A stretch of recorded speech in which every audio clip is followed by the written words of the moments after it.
The game. This is going to be spectacular tonight. It is the last game of England's African safari. They've been here for 10 weeks and we are set for a beauty at the Bullring. This ground has been sold out since Monday. That holds 28,000 people.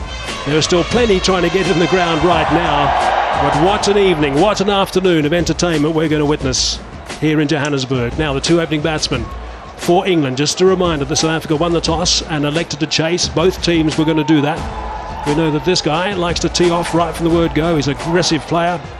Likes to get bat on ball at the start. Average isn't telling the story of his ability, and neither really is his strike rate, but he's someone to watch, particularly when you're playing at 6,000 feet above sea level. He has a partner who has been sensational the one-dayers and has really enjoyed the last bit of this tour. He struggled a bit in the test matches, but he's certainly come to the fore now. And he's a dangerous player. He plays a bit more of a sedate role normally in one-dayers, but not so much in T20s. We saw that in the first one that South Africa won in an absolute nail-biter in Cape Town. So he will be dangerous. And of course, lengths are going to be really important. We're interested to see if South Africa continue with their short lengths they did in Cape Town, or if they adjust that. I would suggest they might go the latter. And KG Rabado is going to be starting proceedings. In the commentary box alongside me, HD Ackerman and also Nick Knight. Let me start with you, Nick. Good afternoon. Afternoon, Mike. Afternoon, HD. Afternoon, everybody. Cracking atmosphere. Great occasion.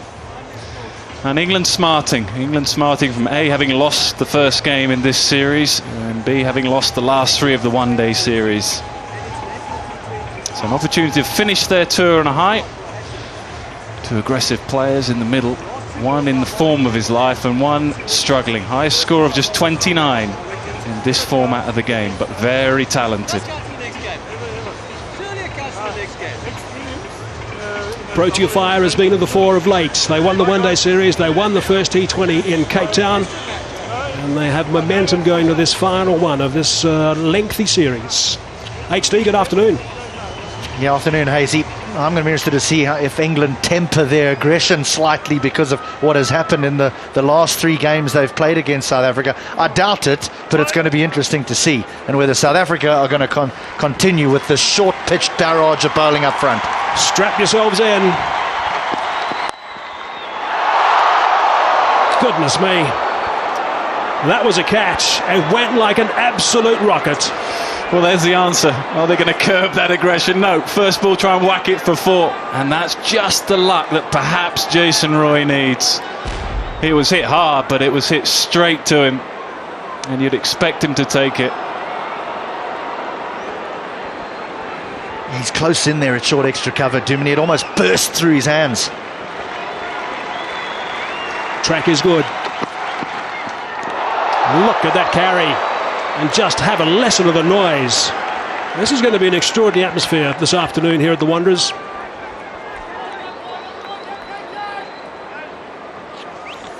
Yeah, very noisy. And the World T20 just round the corner. That's exactly what they're all going to get. Yeah, I think he should have taken it. He is in close, HD, you're right. I think he'd expect to take it. Yeah, be disappointed. It's been up and down a bit throughout the summer. Confidence is not as high as it normally is going to these sort of formats. Eased away, backward a square. You might have heard the call of two. They're very smart between the wickets. The England players. Nick in their, what's it called? Their solar red, is that right? Is that what you're calling it, or what they're calling it? That's apparently the official name, solar red, I hear. Okay, well, let's hope the solar red shines today, because they're so much in need of a win to take them home with. World T20 round the corner, and one or two players just short of runs. The captain himself, there's another. KG's got a slip as well. Don't have to have two catches these days. A little bit of extra bounce. Caught a bit unawares by the rising star. In fact, he's risen. He's no longer the rising star. He is a fair dinkum star, this boy.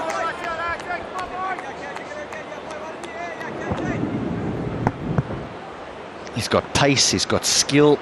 He showed some skill in the previous T20 International at Newlands, where he was bowling balls out the back of his hand. So various types of slow balls he has in his armoury as well now. His dad's watching intently. It's a beauty. Okay, so the length is much better. We were a bit bemused about their length in Cape Town, all the short deliveries. This is where they need to be in South Africa.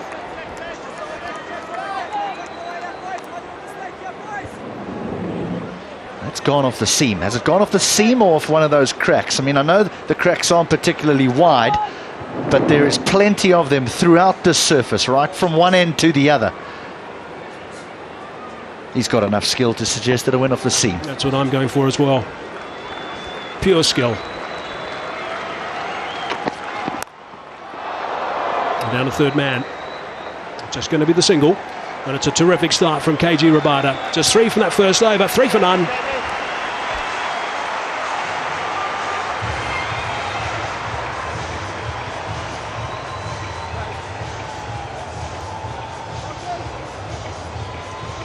Yeah, terrific start. So this batting lineup under a little bit of pressure, and it's been extended today. Billings comes in, David Willey goes out. So 5 genuine bowling options. Joe Root perhaps the 6th, but further depth in that batting.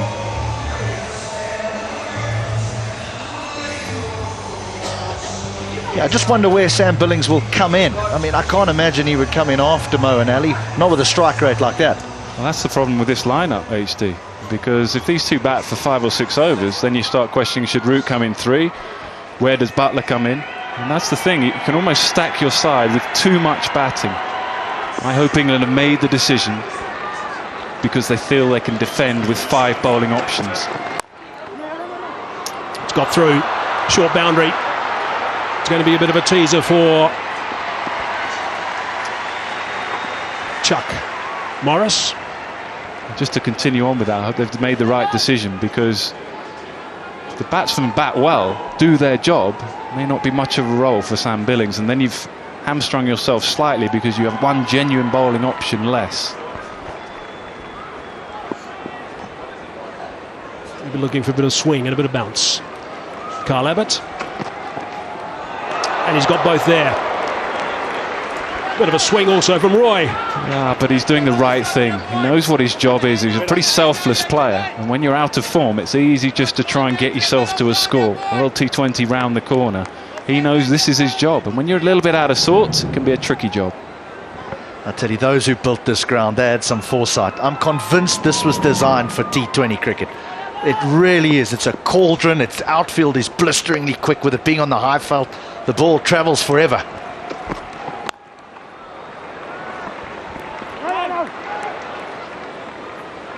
T20 cricket is all about entertainment, and tonight, or this afternoon, cricket is the vehicle. This is going to be a special afternoon, it really is.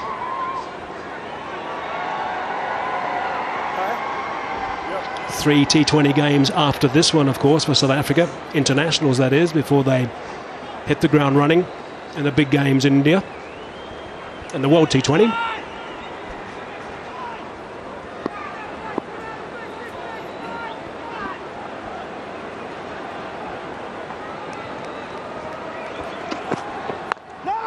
Yeah, what about that T20 knock the other day by Brendan McCullum, Hazy? T20 Test cricket, extraordinary. I was lucky enough. I actually couldn't sleep, and I woke up and caught some of it. I mean, it was blistering. It was. You're not going to see better than that. And he just said he tried it every ball for 4 or 6. It was magnificent. His last Test match. Yeah, I can attest to that, because the second delivery he faced of his innings went over the slip cordon for 4. He just tried to hit it over mid-wicket. So there's no fear of failure there. Yeah, 54 balls, the quickest century in Test cricket. That's high. It's going to be safe. There's been a little bit of rain around over the last couple of days here in the high felt, so that's plugged a little bit.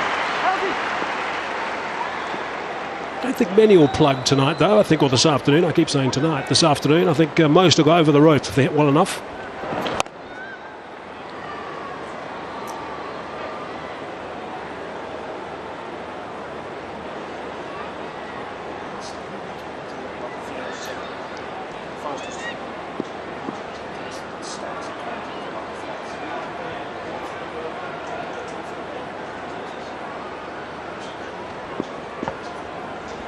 It's good from Carl Abbott so far after Rabada's excellent first.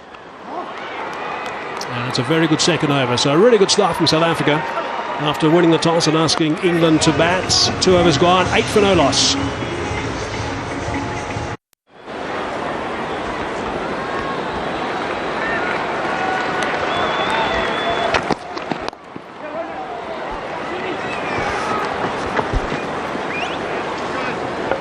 That's the thing about the Wanderers when batting here, is that once you face 1 or 2 deliveries, you trust the surface straight away, and then suddenly you see batsmen happy to give themselves room, happy to go down the wicket early on in the contest. Maybe at other grounds they wait a little bit longer. Alex was about to face his first delivery. He's been stuck at the other end for a couple of overs.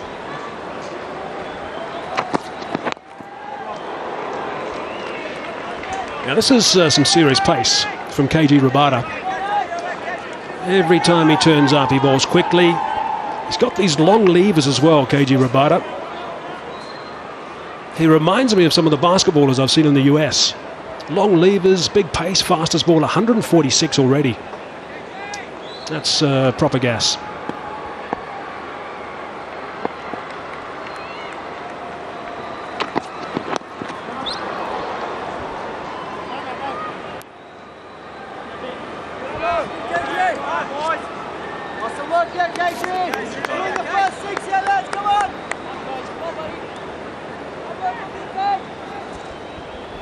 Here's a look at the first over that he bowled, KG Rabada.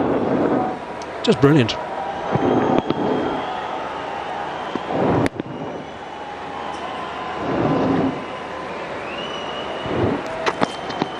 Back live now, and it's hit him on the helmet. Thank goodness for helmets. That would have been nasty if he wasn't wearing that lid. But again, Hazy, just further examples of Jason Roy, fearless. Just he knows what his job is. He's got to take him on. And in the end, he gets one on the helmet. Let's hope he's okay. I think he is absolutely fine. But still trying to transfer a little bit of pressure onto the bowler if he can. You can see he's just not quite in the form. A, the results will show you that, and B, his timing. Gee, that's right on the button. Cool. Yeah, could have been nasty, that. Wow. He's doing the right thing though, Jason Roy. He's just taking a little bit of time. There's probably a little bit of damage to the hardware. Thank goodness it is hardware.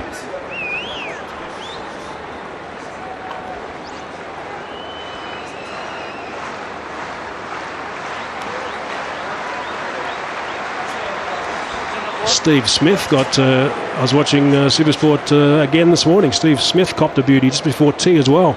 Smacked on the helmet today in Christchurch. Another 100 for him. Yep.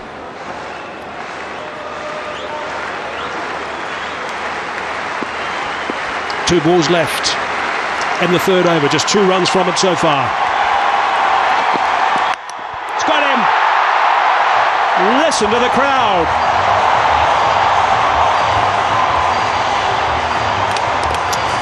Yeah, they're absolutely delighted. Jason Roy, otherwise, a very quick delivery, up around 147 Ks. He was trying to put it off his line and length. In the end, he's just too good, as he has been throughout this tour, Rabada. So Jason Roy's poor form continues. Probably there as well. Maybe just a little bit of seam movement back in. But the length he was looking for, but the form he's in, that is the result.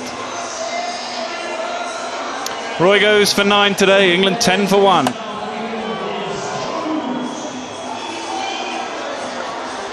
Fair to say he's not that happy. Well, the one thing that Jason Roy will learn about batting at the Wanderers is you don't have to try and hit the ball too hard. And I think there he swung himself off his feet. Here it's all about timing. And while on the subject of timing, is there any better than this man?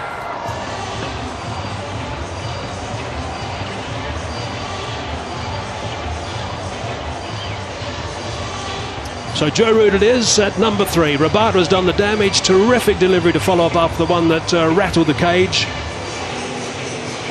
Superb player is Joe Root in all formats. But one thing he's going to have to take care of and get used to is the way that tactics change in all formats now when he comes to the crease. All quality fast bowling attacks, and South Africa has won on this surface. Again, we'll look to bowl short balls from time to time. Last ball of the third over. Roots away. And he's away with a boundary. And that is the first boundary of the innings. But a good over from KG Rabada. 14 for 1. And it was the double bluff as well. Trying to go full length ball. I think he gets it too full in the end. Man round the corner, just in the eye line of Joe Root. Is it going to be short and a slip in place? That's how they bowled to him. But, Captain Dewin next, and plenty of batting to come, and Billings added today.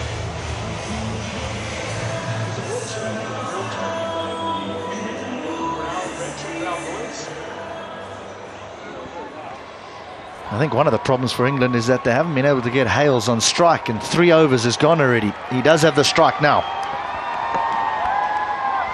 Gee, this is brilliant. It's a really good start from South Africa. All the overs have been superbly controlled. Rabada has picked up the wicket. Now, we're going to show this real time. Just have a listen also to this crowd reaction after the wicket falls.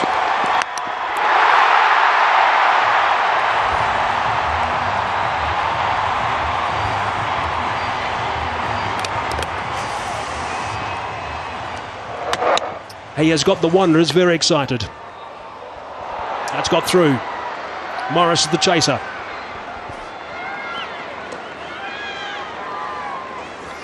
Yeah, that dismissal of Roy again. You know what it's like, guys, when you're out of form, sometimes you try and hit yourself back into form. Almost swings himself off his feet there. The harder you try, sometimes it just doesn't quite come off.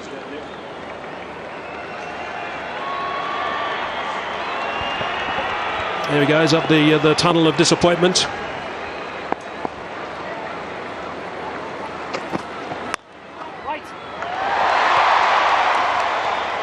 Just a bit worried about KG Rabada's dad there. He's going to get tennis elbow if he celebrates like that every time his son gets a wicket. I think we could put together a bit of a highlights package, couldn't we? He gets behind his son, which is great to see. Along with 27,999 others in the stadium.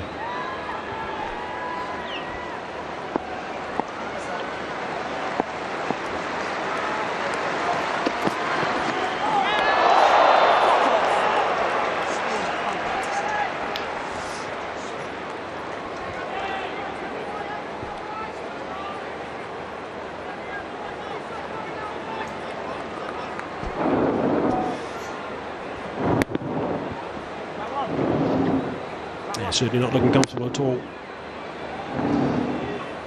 Opting for a couple of alternatives. Got that nasty wrap. Tried to advance. That one was going to the golf course, I think, if he made connection. But no, that off stump was out of the ground.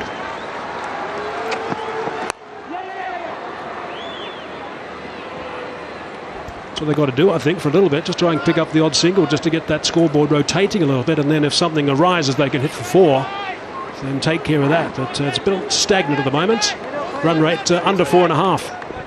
Yeah, and this is what I've said before about this England batting lineup, is that I think sometimes, I understand how they want to play, but sometimes it's what you do with balls between the boundaries. And you need to still score for those balls. And if you swing at every one, you miss out. There's too many dots are accumulated.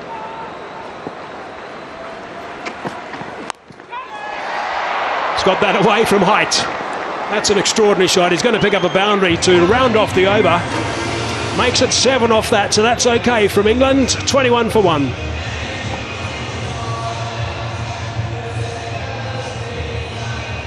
Yeah, the difference here for me with Joe Root and Alex Hales' pull shot is that he doesn't try and smash it out the ground. He just makes sure he gets some bat on it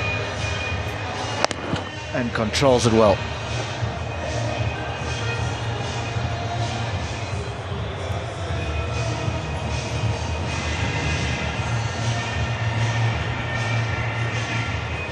Four overs gone, 21 for 1 it is.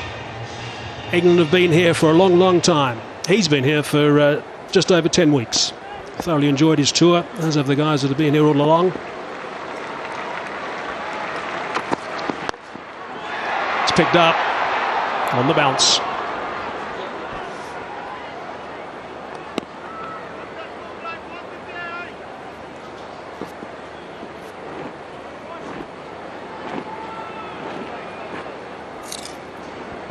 Yeah, a great deal of those 10 weeks were spent actually at the wicket. He was brilliant in the Test series, good in the one-day series as well. Tell me also, HD, Nick, you will know this, that he spends a great deal of time in the nets, working on his game all the time as well. He's a true professional. Yeah, absolutely. Looking at the power game, I think, at the moment. He's got the touch.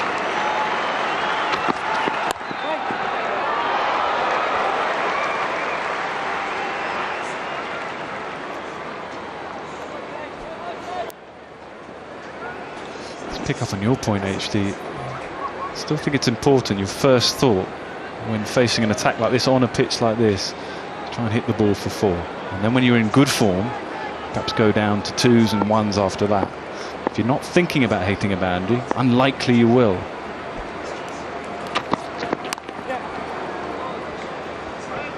Absolutely. I think that the really good players are able to adjust. So they stand, the mindset is you get this wrong or you get it in my area, and we know how big that area is nowadays. The ball must go for 4, go out the ground, but I need to readjust. This is a good delivery. I can adjust and I still score off it. Yeah.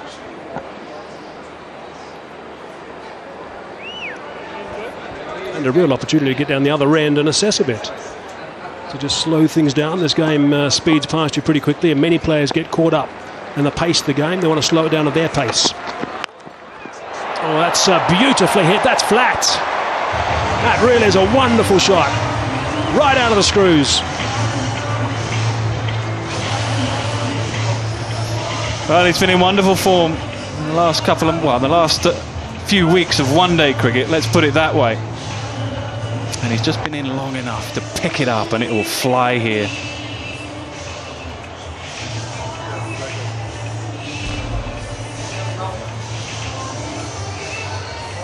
And some more of those hard hats, I think, that we used to use Supersport have for some promos. When we started doing T20 cricket in this country, hard hats all over the place. Get some on some of those kids. Oops, there's some work for AB.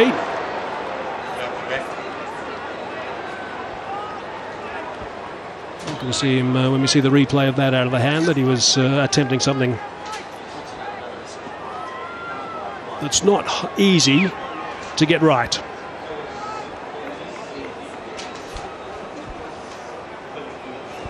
He got a wicket with one of those in Cape Town.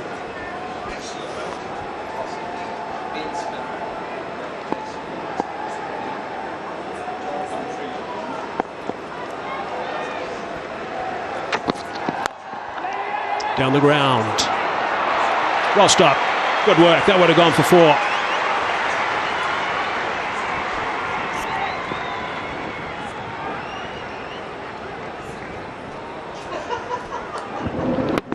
You've got to put the dive in here. You can't afford to try and give chase. The ball will always win. Number 10, David Miller. No changes, by the way, with the South African side today. Top edge. And it's gone for 6. It is well caught. But it doesn't count because Bihardeen's got a bib on. 16 runs from that over. 5 gone. They're on track now, England. 37 for 1.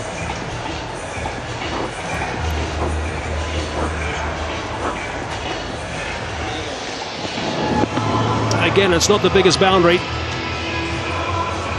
And Bihardeen gets right behind that one.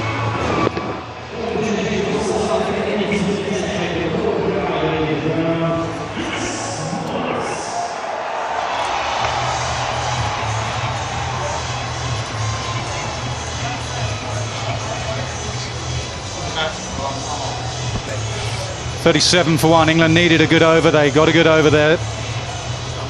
Couple of 6s, one from Root, one from Hales. Plenty of batting to come. England playing the extra batsman does leave them vulnerable with the ball later. Just the 5 frontline bowlers, a difficult ground to protect.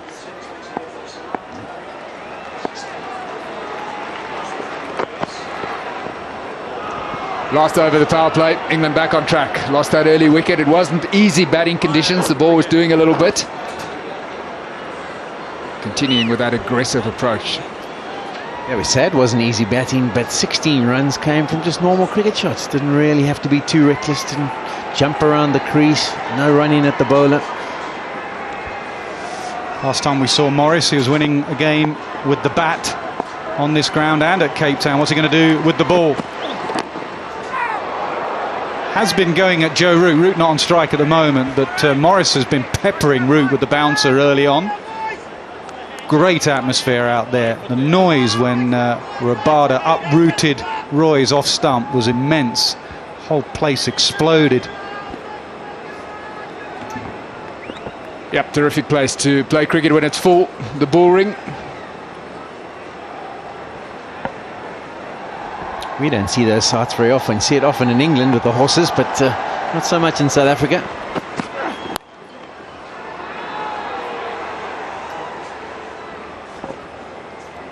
So Alex Hales again getting a start. He's had a wonderful one-day series, played well in Cape Town on Friday night as well.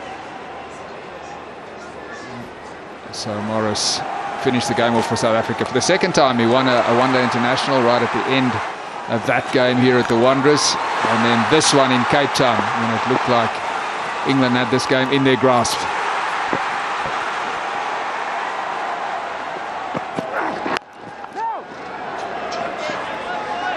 Yeah, he's a good batsman, he's a good finisher coming in at number 8. Just his bowling though, he just needs to tidy up his bowling, learn some variations.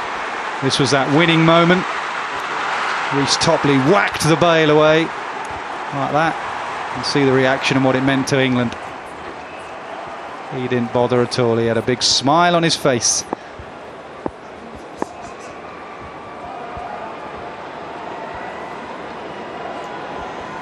Birthday boy, Reece Topley.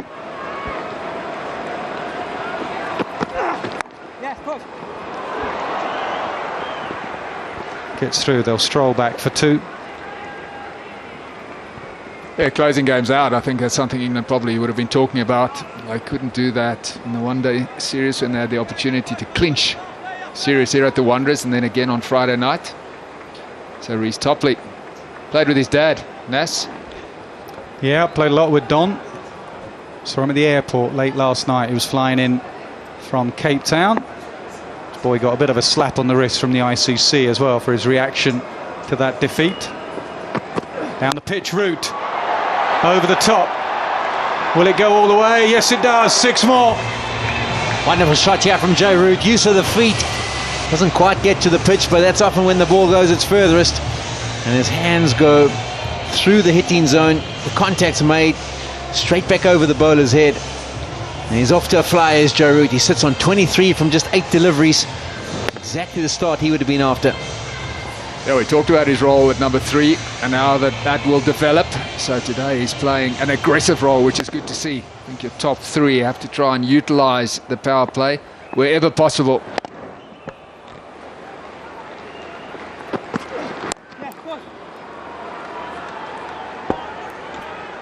Another decent over for England, 10 from it, 47 for 1. Absolute flyer. Couple of boundaries to get him started, and then the use of the feet in the last over, and they sit on 47 for 1. Well, under the circumstances, a good effort. As we said earlier on, the new ball did a bit, so to be 47 for 1 after 6 in the power play is a good effort by England. Just not sure, Sean, after they got that first wicket, whether they should have kept bowling short. It would have been better off just to bowl a little bit further up, hit the channel. David Wiese into the attack, 21 wickets, averaging just under 14. He's had an impressive start to his T20 career. Yeah, I'm old school, so often I'm tending to think let's just stick on line and length when the ball's offering you some assistance. Maybe even put a slip in place to Joe Root, but they've decided to attack him with short deliveries, and it's allowed him to get off to a flyer today. Didn't prove so in Cape Town. It was quite effective. So yeah, I think you need to balance things up. Can't become too predictable. I think if Joe Root went to the nets yesterday, I'm not too sure if he did with doing a short turnaround time. I think he just would have been practicing short deliveries and making sure he was ready for it. Yeah, neither side netted yesterday, but this afternoon, while the women were playing their game, he was in the nets and having a few balls thrown at him at shoulder height to pull away. Different now. Visa will just mix it up. Be very surprised if he bangs it in his pace, and if he does bang it in, it'll be a slower ball bouncer that sticks in the pitch. He got some wickets in Cape Town, David Visa. Involves a lot of variations. Got a wicket on a short ball there as well. Caught at point, that was Joe Root. We'll have to keep going because of the first 3 overs were quiet. This is no more than a par start, really. I reckon 200 might not be defendable here this afternoon. Once again, we see some assistance for the bowlers. I think it has to do with the cracks. Maybe just hitting on the front side of the crack, getting it to bounce a little bit more. Alex Hales was definitely surprised by that last delivery. It took off of a decent length.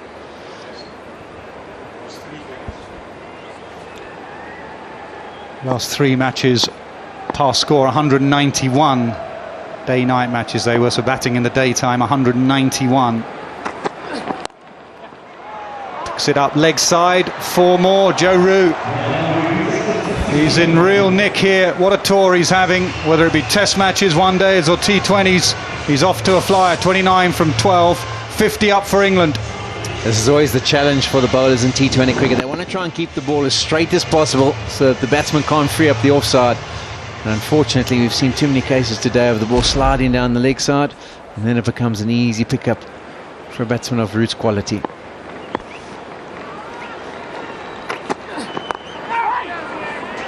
was a good orthodox cricket shot as well.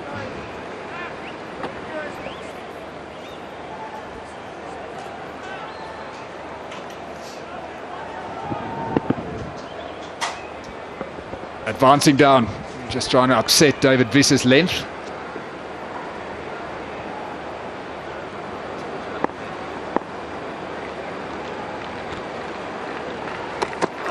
Now he goes back in the crease. Same result, same place, 4 more. Brilliant from Root, 57 for 1. Be interesting to see what line this one was for Visa. Root goes back in his crease. Once again sliding onto middle leg stump with fine leg up in the circle. That's easy for a man who's strong on the leg side. But under pressure again, 10 from that over, and England are all of a sudden steamrolling on.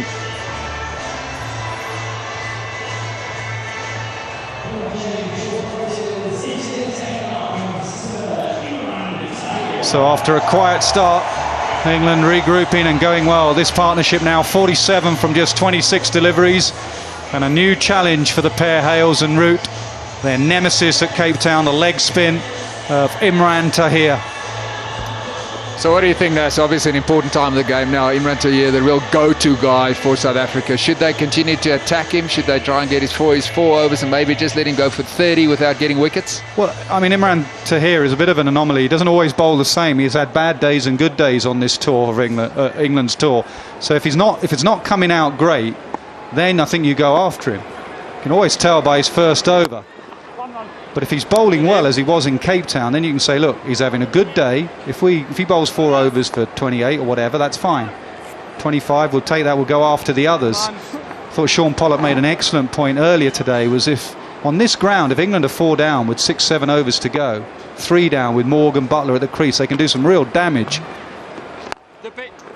Yeah, I always look at it, if you get to over 12 and you're only 3 down, you can't get bowled out. And then particularly on this ground, as you say, you can really afford to attack with all those big hitters at the back end of the England innings. His confidence will be high.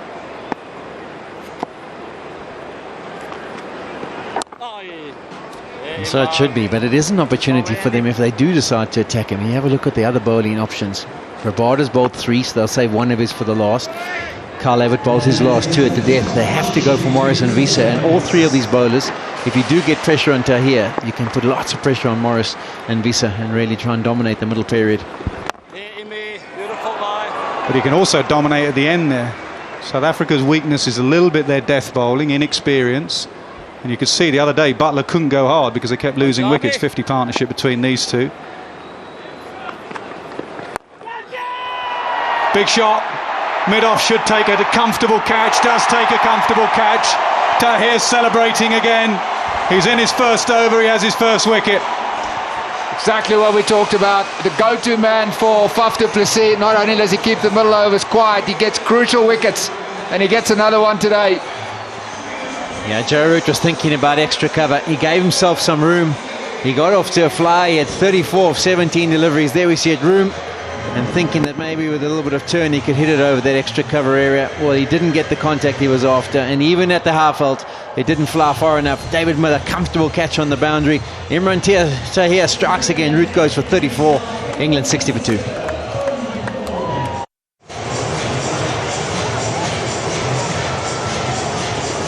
England captain arrives at the crease. England are 60 for 2. Morgan with a lot of experience, and he's got to use that experience now. A lot of talk between games about should he be telling the team to be smart. Well, the best time is to be smart is right now, captain. Show your team how to set a score. Absolutely, and he's had a tough tour, so confidence won't be that high. It's interesting also to note with that wicket there was a bit of turn, wasn't there? Imran Tahir not known for his leg spinner turning a huge amount, but it did. It gripped in the surface, and that might be a indication of what we can expect going forward. Maybe a few overs from JP Duminy. Ali and Rashid should be effective for England.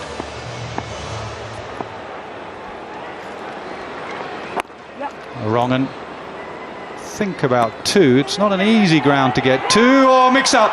Mix up. Should be gone. Is gone. Not an easy ground to get 2. They don't get 2. South Africa have back-to-back wickets. Panic, England. What a pity. Never a 2 there. Alex Hales, a form batsman. He's the one who has to go. Yeah, he vented his frustration after those bails were knocked off by Imran Tahir. Felt like he had got himself in. And here's the confusion. They work at that stage. They're thinking just the 1, maybe 2. Morgan was the one who wanted the second. And Hales has to turn around. And then there's the frustration. So South Africa, they've done the double trick on England. England now 61 for 3. What a blow that is. Back-to-back wickets, 2 new batsmen at the crease. Morgan sold, Hales a dummy there. Morgan came 3 or 4 yards, saw there was no second, and Hales couldn't get back.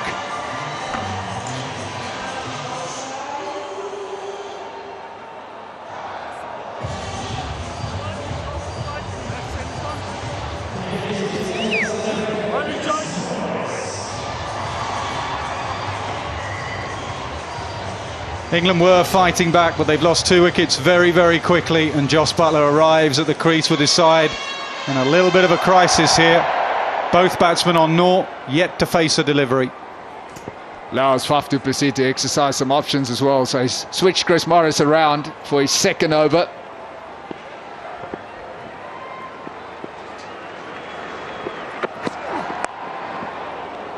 And now is a time just to bang away at length. England will have to work out what to do. We'll have to try and regroup for the next 5 overs or so. The same problem in Cape Town when all those wickets fit in a cluster. Another look at this. Never 2 there. Morgan goes, then sends Hales back. He really sold him down the river. Yeah, good work from Tahir. He could have easily run into the wickets there, but he didn't. Always the wicket of Tahir that does something. Hales furious. He knows what a good surface it is. Having a good tour. It's come to an end. Slip in.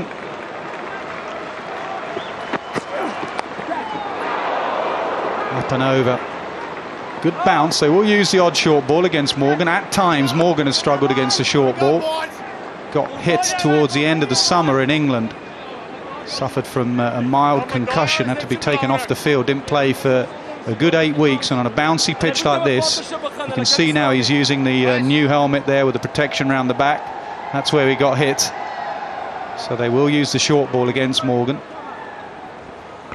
Yeah, it's going to be interesting to see what the option is against Buttler as well. They had a man in that short mid wicket And they've taken him out and put him into the slip cordon. I thought maybe they would give him a barrage of short deliveries to start off with, but maybe it's going to be length now and try and bring that slip into play.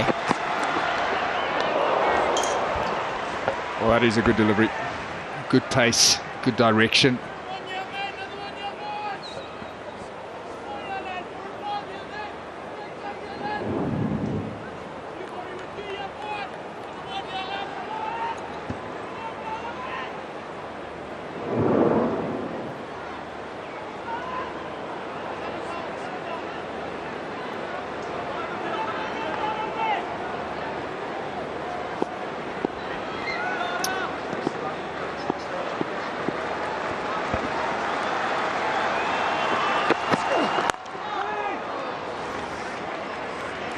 Just a quick note on the running between the wickets. I'm not an expert on running between the wickets, I have to say, but sometimes you have to use hand signals when it's so loud, and it is very loud out there. You can't hear your partner's call.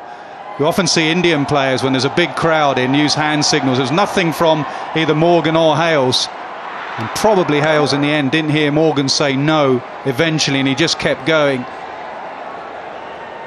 Very, very loud. You can't hear yourself think, you can't hear your partner call. Down the leg side, that will be a wide.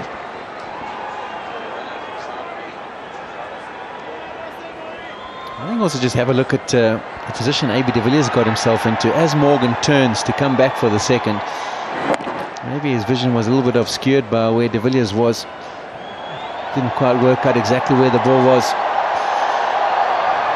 But not a great option, and unfortunately Hales on his way.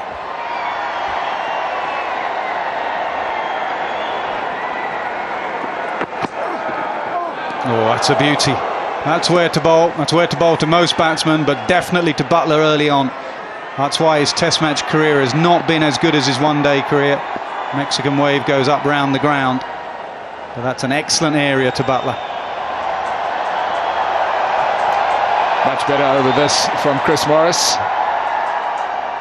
So South Africa in control at the moment. Those 2 wickets that they got, it's really done the trick as far as creating pressure on England and making it tough for them under these conditions.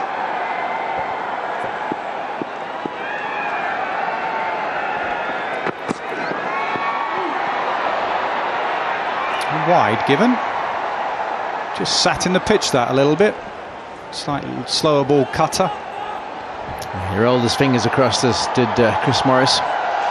There's a tendency of his maybe just to get too straight. Often slides the ball down that leg side. With the movement of Buttler across the stumps, misses the leg stump comfortably. Did spin though. England are playing a couple of spinners, can play root as well, can bowl root.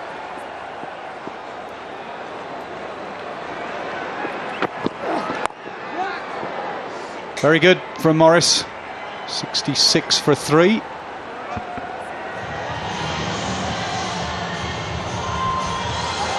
So Faf du Plessis will be delighted with the way his bowlers have performed so far. They got an early wicket, then England got some momentum, but they struck back through Imran Tahir and then through that run out.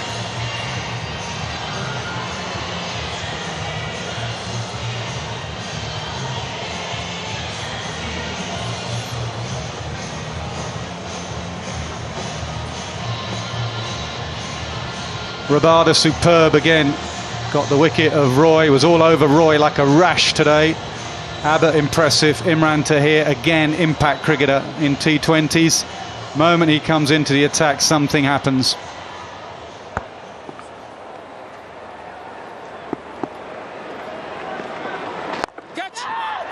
Hit hard.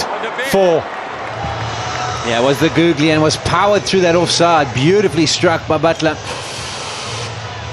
Placement was really good. For a brief moment the South Africans thought maybe Faf du Plessis would be able to get his hand to it, but no, the immense power of the contact took it past him in a flash. Oh yes, buddy. Oh, brilliant. Faf du Plessis doesn't save the run, but South Africa have outfielded England in this series. That last little bit there looked like an Faf du Plessis Paul Adams impression. Was firmly struck. Faf du Plessis quick across the ground. Good agility as well. But just there at the end.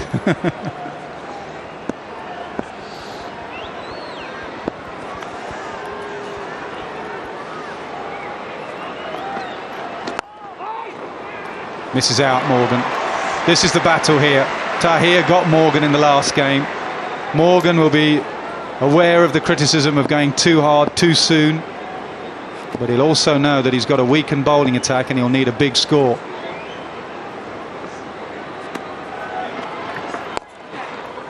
I think if I was coach of the side and I was coming up against Imran Tahir, I'd really get the guys to focus on the bad deliveries. If they can put away the full tosses and the long hops, they can put him under some immense pressure. We've seen him just get away with a full toss there. Just punch straight to cover, no pressure put on him. That disappears to the boundary or out the ground. All of a sudden there's different thinking. And look for ones in between. That'll be the way to go. They'll settle for one this time.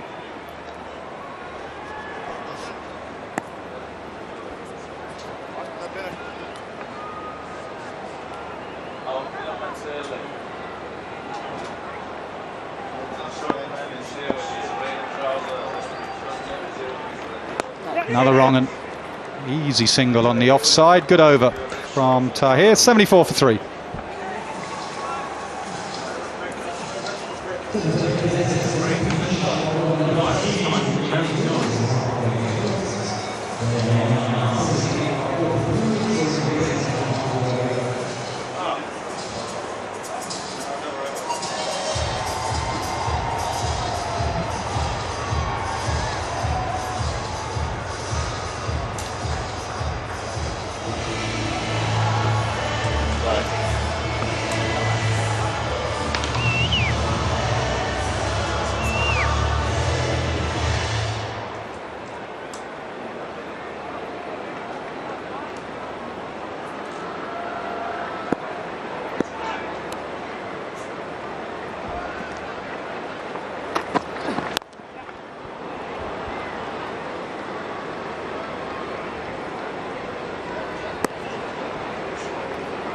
Just the one then. 75 for 3. South Africa will be happy with the damage that they've done in taking the 3 wickets. Looking at projected scores from here, they certainly, England haven't quite managed to get some sort of momentum to get into a flow. 154, between 154 and 173. You'd say under normal circumstances it's not quite enough here at the Bull Ring. But I wonder if it's just bitten a little bit, the ball on the surface, and it's not been as easy for the batsman up at the front to try and smash the ball away to all parts. Certainly when it's been in a good area, it's been tough. Just seemed to stand up a little bit on the batsman.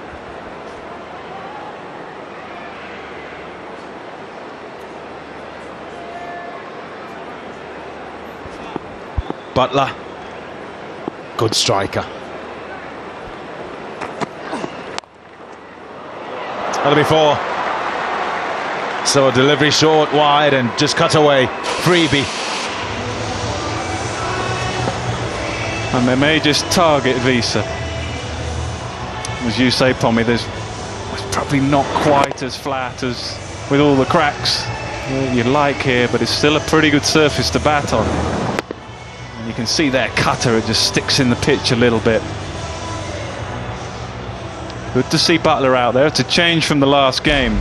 Stokes was ahead of Butler. I think that might have been because Tahir and they want left hand, right hand. Smashed! What a big hit that is! That's top tier! Absolutely 6 runs! Massive. Wow. Yeah, even he says, crikey, didn't know if I could hit it that far. They're definitely targeting Visa. And that has gone a long, long way. If you like, that's the advantage of having lost a few early wickets, that Butler has a chance to turn this game.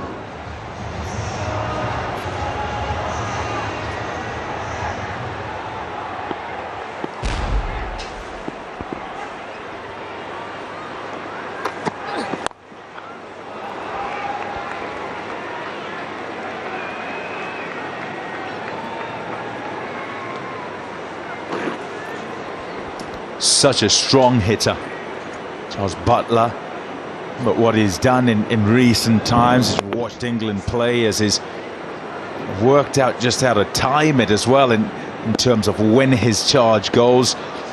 A requirement here for his side that they probably go just slightly early. 87 for 3. Just giving himself enough time, I think, just to get in here.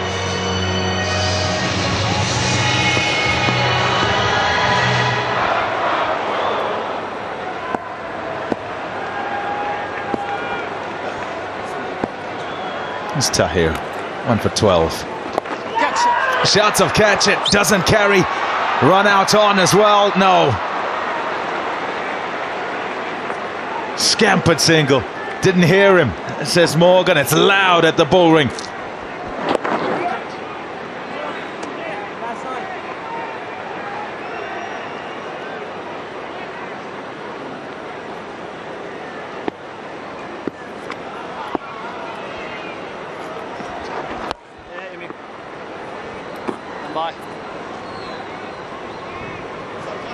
Rolling it quickly, particularly to Butler.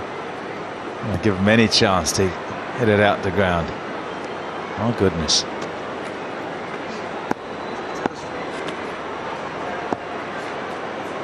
That's Ntando. He's Mexican today. Sombrero on. He's got a flag draped around him though.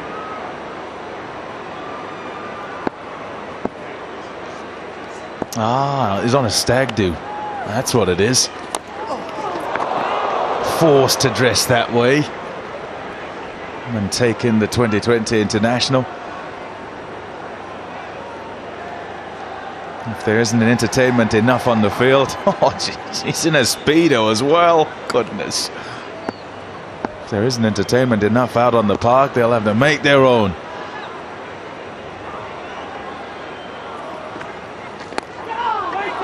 Googly. Yeah, you just sense it's about that time that Morgan has to go as well. Well, you can just see the way he's playing. He's just out of sorts because he hasn't spent enough time in the middle. And that's the conundrum for him. He can't spend too much longer. 8 overs to go after this. He wants to attack, but he knows his form isn't quite there. It might be his better option for now. Good over, just 2. 89 for 3. Yeah, I think they've just had a little look at Imran Tahir today. His economy rate is sensational. He's under 5 to the over, but he hasn't done the damage that he did at Newlands. And perhaps that's what that chat was about there, HD. Do we hold you back for the one that you've got left, or do we bowl you through now? I'd be tempted to hold him back. Just hold him back with the threat of that over left.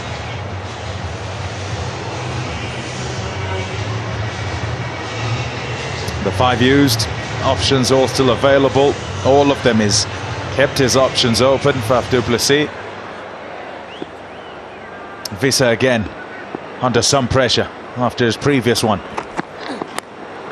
Well done, well bowled, right in the block hole.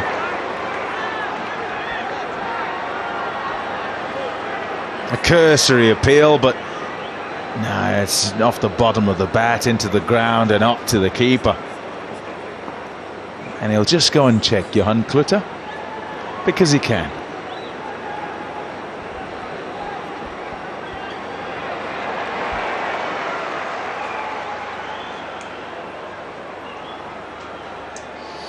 He doesn't seem worried. He's summoning the 12th man out for a drink, so he's convinced there's absolutely no problem. No problem with the front line. When I get back there, Owen Morgan. There you go, off the bottom of the bat, onto the ground.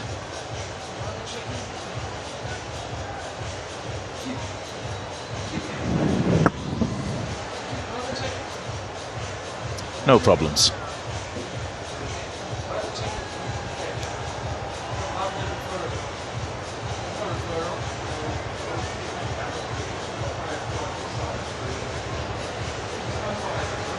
They'll be not out. You just wonder if JP Duminy was in better form with the ball, if Faf du Plessis would consider bowling him.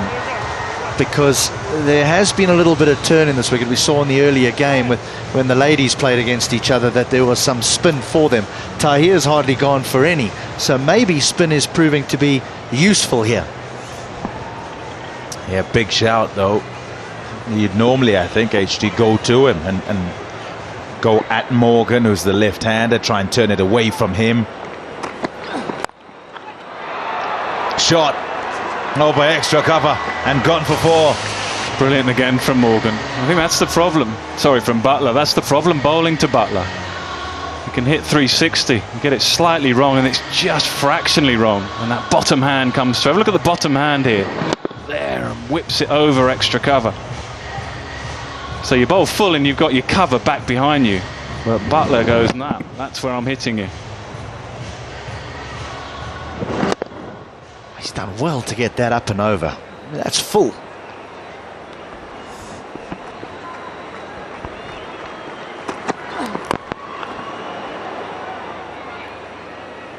The difference between the ball before and that one is probably about half a foot. The point being, to men who can smash it out the ground like Jos Buttler, your margin for error is minimal. And when you do make the error, give them the chance. Certainly in the high felt, you disappear out the ground. You get punished fully. Here goes Morgan. What a way to start. Easy as you like. Out the ground for 6 to bring up 100 for England.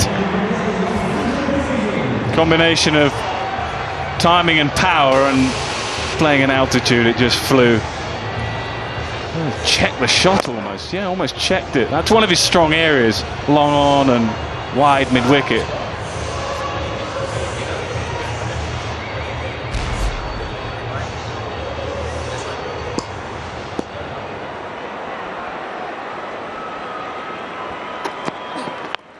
Here he goes again. He's got that as well. Just dragged it to the onside over wide mid-on this time. 2 in a row. Visa suffers here after the gamble of holding him on for 1 more. Faf du Plessis may not want to go to JP Duminy, but he might have to, because Visser is getting an awful pounding here from England. Again, no big flourish here from Morgan. Just times it. And England have been accused of not being smart, perhaps in the last couple of games. I think they've been smart here. They've targeted Visa on this surface. Tahir at the other end. Visa's got to go.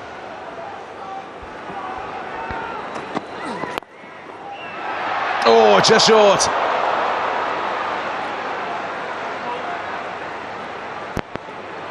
.106 for 3. It takes more than just muscle to lift one of these guys. That's why I wear Brute.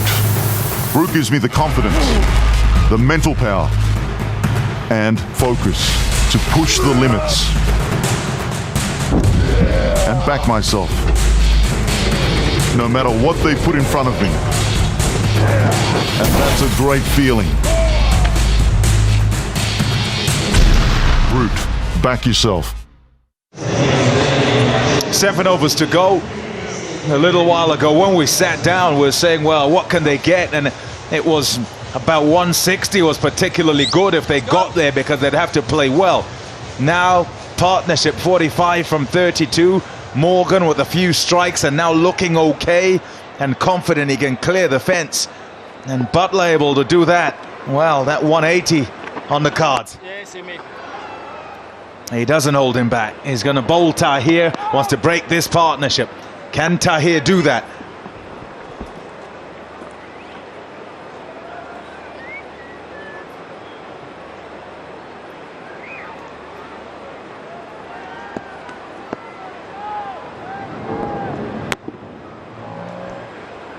Critical for South Africa to do that. Break this partnership. If they don't, then the launching pad for England is a really good one. Yeah, it's going to be really interesting how they play these last 4 deliveries of his spell.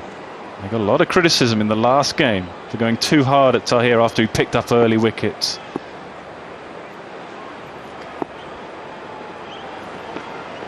Well, hello.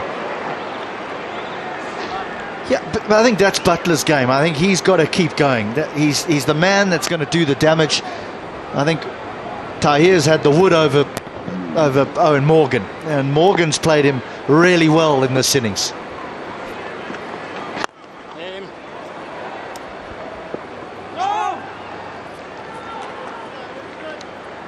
There's absolutely no need to suggest anything to Imran Tahir after the swing across the line to the one that's quite slow and outside off. Next ball darted in towards the stumps. Get him off strike. He'll fancy his chances though against Morgan. And that googly comes out and he tries to take it on.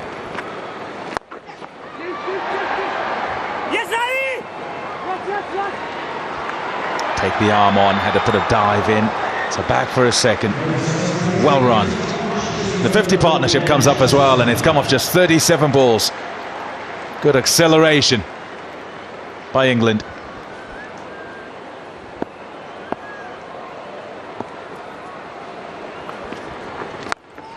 Six runs out the ground. Fantastic strike. That's more like it from Morgan. Just signs that the old Owen Morgan and the form is returning. I said earlier, just gave himself 5 or 6 deliveries, 8 deliveries to get in. Now you feel that's more like it. And the end of Imran Tahir, 1 for 25. Still pretty good figures on this surface. Well, that partnership now up to 56. The other thing they have to consider, England, is whether they promote Sam Billings. Sam Billings is a very skillful player. Got Ben Stokes as well, who's carded to come in next.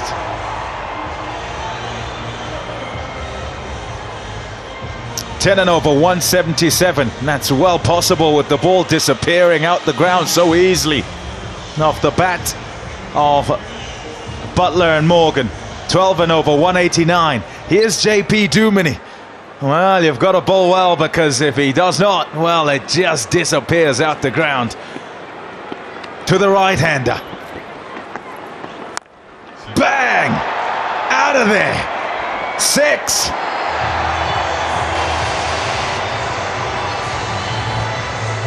Faf du Plessis was forced into this bowling change because of what has happened to David Visser. But we know over the course of the summer that Duminy has struggled. And if anyone knows that better than we do, it's the England batsmen. They're going to go at him.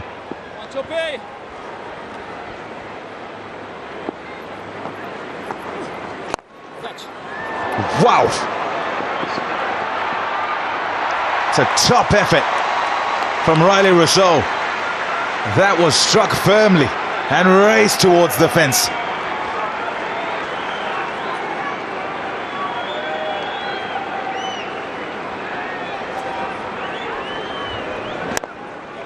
Get down early here, Riley Rousseau. The outfield is so good.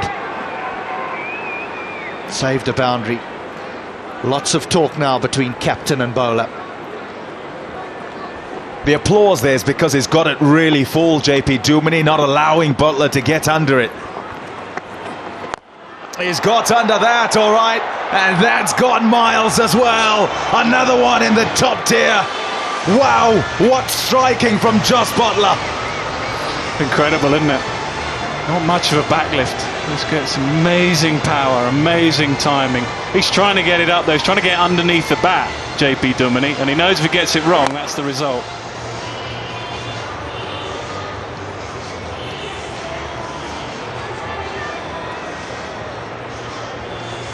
Trouble is, when he comes around the wicket, yep, he's giving Butler the opportunity to free the arms. 57 runs have come in 4.3 overs for England. All out attack. Oh, round arm. It's work too. Get him off strike. Have a go at Morgan. Bear in mind, he's hit some out of the ground as well. Again, it's the conundrum for England with their batting lineup. You want more of Butler. You don't lose those early wickets, and he's coming in at 5 and 6. Maybe not going to see this on a regular basis. 15 from the over, 2 to go. Just making sure that his field's exactly right. He's got And deep backward square leg. And a little bit squarer. Nicely done. A dot is a win under the circumstances. 1 to go. He's gone for 15. JP Duminy.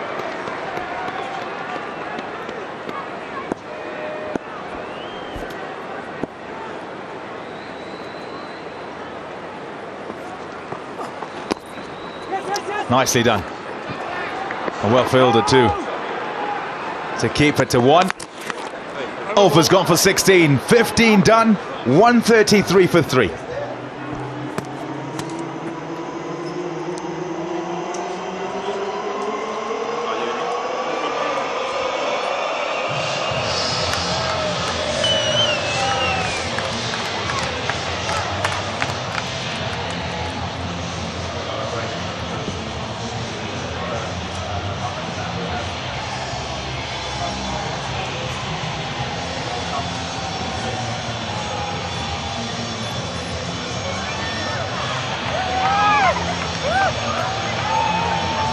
So 15 overs gone, 133 for 3 it is. The run rate is just a shade under 9. So they've picked things up very well, and this stand has been terrific. 72 off 44, it's up to Chris Morris to bowl 2. So far he's gone for 15 off his first 2. 5 dot balls. Nasser Hussain and Sean Pollock on side here. What's the call, boys? What do you think? Let me start with you, Sean. Yeah, well, we talked about if England were sitting after 15 overs with about 140 for 3, what damage could be done. And it's going to be interesting to see. I reckon they can definitely be looking somewhere near 200. It's going to be safe. On the bounce to Rousseau. Smartly between the wickets, and they come back for 2. Yeah, this is going to be a real challenge now for South Africa. They're death bowling. 2 good players at the crease. Yeah, you talk about the 2 good players at the crease, and also the difference tonight is it's going to be left-hander, right-hander combination. So how will they be able to adapt? You've got to keep adjusting your lines, keep thinking about the different fields you want to set. Let's club that. Is it going to go all the way? Yes. That's the short boundary. You'll see players picking that side continually today. So it's an example of the fact that we at the Harveld, the contact wasn't anywhere near the one that Morgan was after, but he still managed to drag it enough to take it over the boundary. You see his bat turns in his hand, he hits it at the bottom end, but still it goes the distance. So the first 2 balls have gone for 8. Helped beautifully by that 6. Straight down the ground. The call straight away is for 2. 1 it is. That's brilliant fielding. Outstanding from David Miller. Yeah, brilliant. Throwing off balance. Released the ball quickly, and England couldn't risk the 2. He nearly hit the stumps direct. Yeah, that is the key. It's the quick pick up, the release, but have a look where the throw ends up. So if they had decided to come back, they would have been in real danger. Right next to the stumps. Quality from Miller. One-handed pick up and throw. That's the key. That's what a lot of teams will be training and doing right now with this World T20. Not too far away. The one-handed pick up and throw on the run. Has changed a bit. For a while it was, the theory was get a base, don't throw off balance, because you don't get the power in the throw. But the guys are so strong now, they can get power off balance.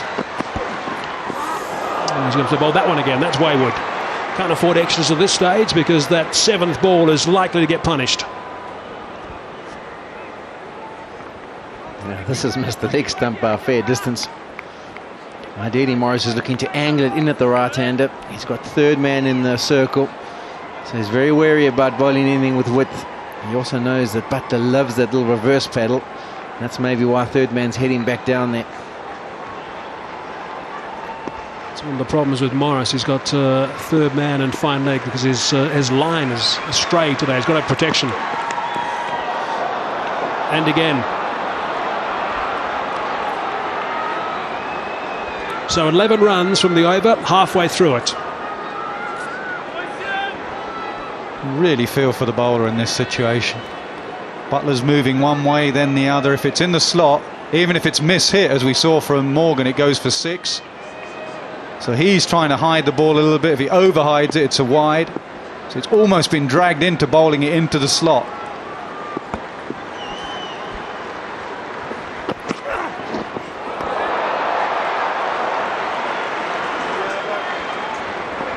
That's a wonderful change-up from Morris, really applauded by his captain, Faf du Plessis. After the two last deliveries, one down the leg side, one wide on the offside. Butler was thinking, okay, he's coming into my zone here. I should be able to do some damage, but the change-up was there and bowled with some aggressive pace. And came through at the perfect height. But these are the two balls now that he's had to bowl because of the two extras. Oh, that's beautifully bowled. You can't do too much with that. It's going to be two. Did well to get it down there to Rousseau. I watched Butler warm up this morning, and this was what he was practicing. He had James Vince, the 12th man, throw him some low Yorkers, and that bottom hand is so strong. The speed he gets with that bottom hand, hitting the Yorker. And this last ball also at 148 k's per hour. Bottom hand just takes over. That was the perfect Yorker. Get it slightly wrong, and he has a great ability to hit those deliveries. Third man comes up into the circle. Will we see the reverse paddle? Change up, and he's going to pick up a boundary. That's a big over. That's a really big over for England. Brings up the 150, 17 from it, 150 for 3.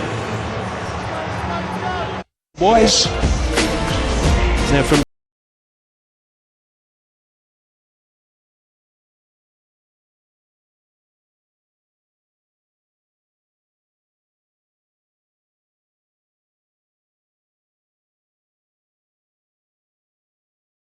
That's what you'd expect. Great to see him here. Great to see this crowd.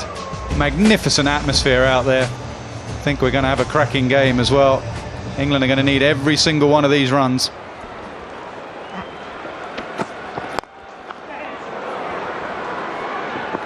should be just the one. It is. It's good fielding. The way some of these guys hit the line drives, I think KFC need to come up with a new initiative for next year. They need to give them some hard hats. Something in the shape of those buckets that you get from KFC. He's doing some yards, Miller, from one end to the other. So important at this stage of the innings. You get your key players, key fielders in the right spots.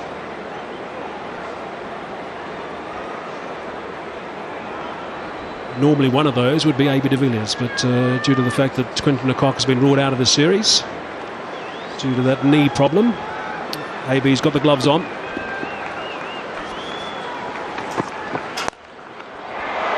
Short arm jab. Wow, short arm power. That is brilliant stuff from Butler.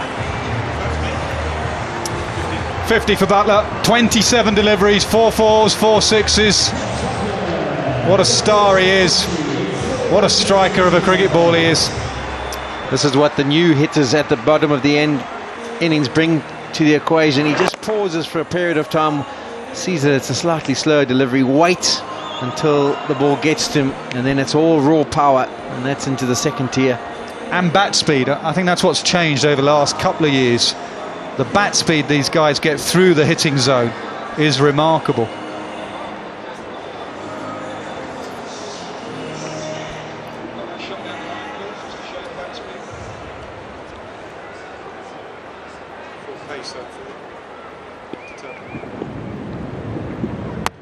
Just get those hands and bat through the ball as quick as you can, but not moving your head, keeping your head still.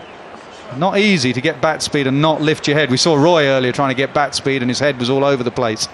I think also just a great indication of the strength that he's got. There was no freeing of the arms, it was just a punch. It's a good catch. It's very well taken. Dive forward. Faf du Plessis who's taken that. That's an important wicket. Yeah, du Plessis convinced he's managed to grab hold of it. Butler's just going to stick around to check. It's never easy to pick up exactly where the ball has made contact with the hand when the person's in the outfield on the inner ring. So I'll be interested to see what the replay suggests. No problem with the front foot.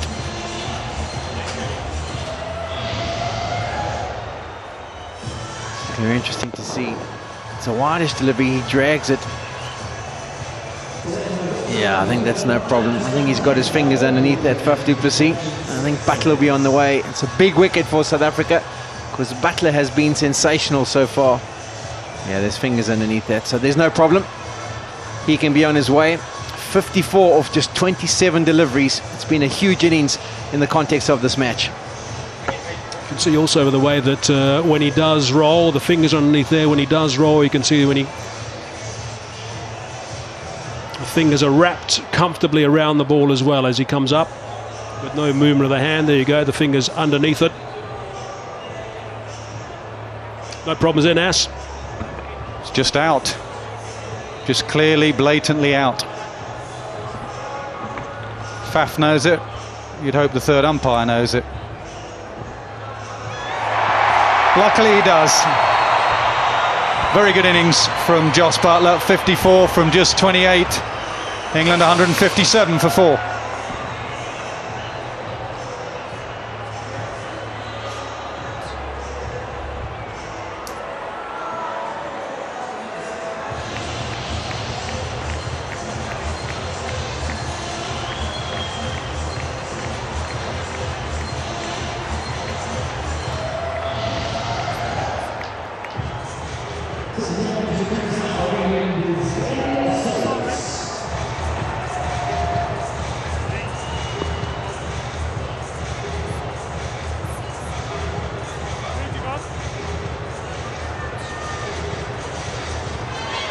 Well, it didn't take any time at all for Ben Stokes to get out there. He has some time to make an impact, Stokes, such as the power that he plays with. Straight, fingertips on the ball. It's another wicket. Gee, that's so unlucky for the skipper. Would you believe that? Can you believe that? England lost 2 in 2 a while ago. They've done exactly the same here. Another run out. But Abbott knew very little about it. Nailed down the ground from Stokes. Fingertip. And the off stump's out of the ground. Yeah, and Cluter knew not much about it either. But unfortunately, Morgan has to go. His best innings in quite some time. 38 from 23, 157 for 5.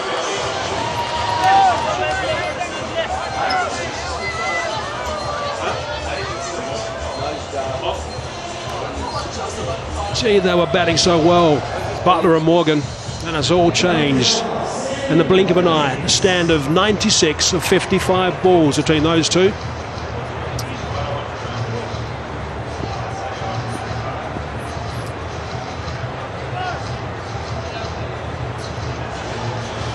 Two wickets and 2 balls. Means that they're on the back foot now, 2 guys who have just arrived. Sam Billings. Yeah, he's the addition to this England side. Willie the bowler, bowling all-rounder I should say, left out for Billings, just the batsman. Wonderful talent, Sam Billings, he really is. Unorthodox player, hits it in unusual areas, uses a scoop shot.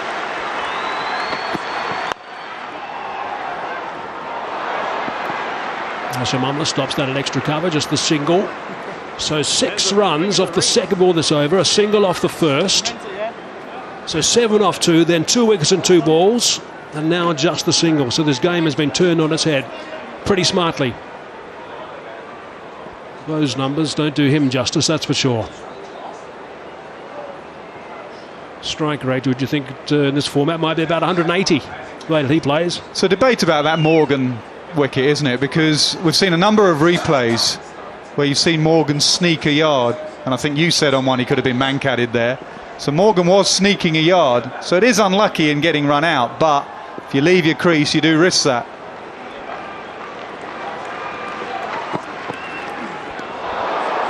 So that is an amazing turnaround after the first 2 balls that over. 158 for 5.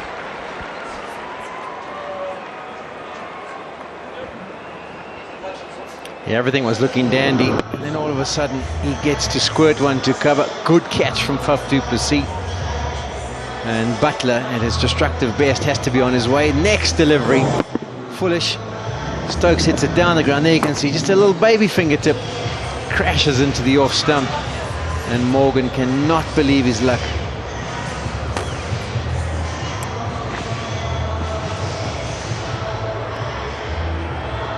Was he sneaking a yard? Yeah, he was just sneaking again.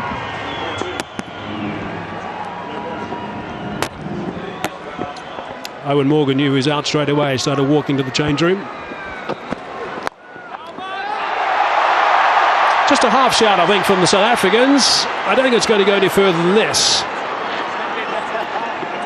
Although Faf du Plessis is celebrating. He had a pretty good view of that. There's some thought that has gone into the boot. It's a hard one to work out because it almost looked like Stokes top spun the ball, which would suggest that he knocked it into the surface. But we'll have to wait and see. Maybe we're all wrong. Maybe Faf du Plessis has got it all right. Now, if this is out, this will be absolutely bizarre with the way this innings has unfolded. It would have been the unluckiest innings Stokes has ever had. Run out the captain and caught off the boot. No. What do we think there? Bump ball? Stunned it into the ground. It's my call. This will give us a nice indication. That's gone. Oh, it's out. I just saw his bat face close, and invariably that normally makes you think that he's thundered it into the ground, but that's gone. No, that's out. How can you close your bat face like that and the ball just goes up in the air? Faf du Plessis from extra cover was absolutely certain was out straight away. So I think the South Africans here are going to be delighted with this result.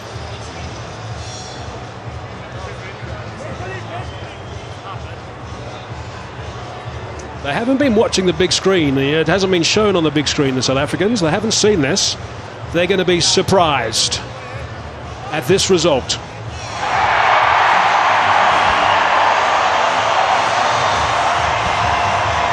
Shake of the head there from Ben Stokes. I can't believe it. Well, very unusual for the bat to turn like that and not hit it into the ground, but they'll take it. They'll take everything at the moment. 3 very, very quick wickets. Ben Stokes goes for 158 for 6. England in trouble. Yeah, it's been an amazing turnaround. 157 for 3 after 16.2 overs. Then all of a sudden, 2 wickets back to back.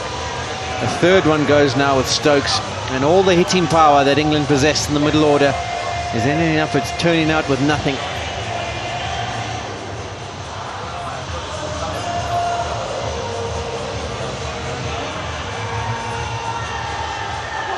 Protea Fire has come to the fore again at the end of this innings. England were 157 for 3. They lost the last 3 wickets for 1 run. Correction, 2 runs. And those 3 were Butler, Morgan and Stokes.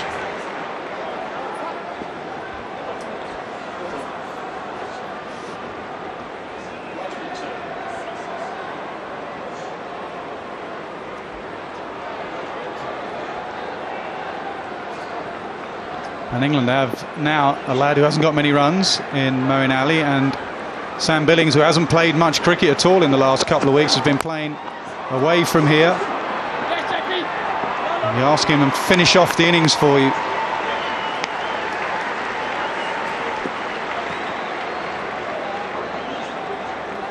Where do you stand with the balance of this England side, Sean? Because stats will tell you that number 7 or 8 in T20 cricket on average faces 5 to 6 deliveries. That's their contribution. As well could be the case for Sam Billings here. He could face 6 or 7 deliveries, and that's his contribution. Would you have liked a bowler? You always, as a captain in particular, you want that extra option. If things don't go according to plan, you don't want to have to turn to your bowler who's maybe disappeared for 30 or so in 2 overs. You want to go to another option, and they won't have that luxury. Although I suppose you do have the extra bowler already in Ben Stokes, Moeen Ali. It's outside the line of off stump. So it will be the 1 run, 1 leg bite. One thing South Africa have done well, and they've had a little bit of luck in these last 5-10 minutes, but they've got their Yorkers in just outside the line. You'd feel there he got that leg across a long way, even though it was drifting in, and hit him on the inside. But they've got their Yorkers in. Even the run out was a good Yorker. The Stokes delivery was a good Yorker. The Butler delivery was a good Yorker. So good skills from South Africa.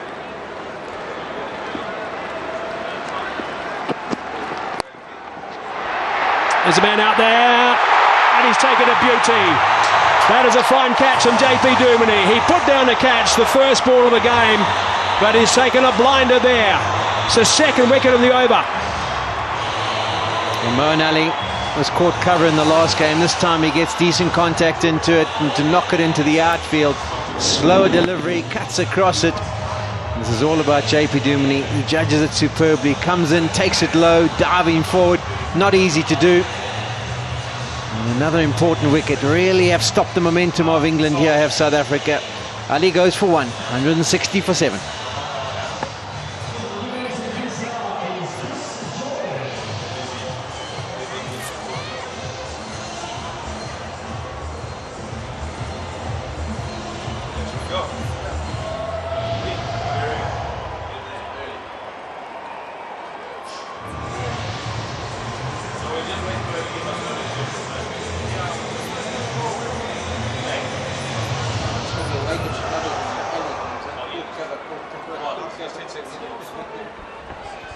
It's been a procession. They've lost their last 4 wickets for just 3 runs.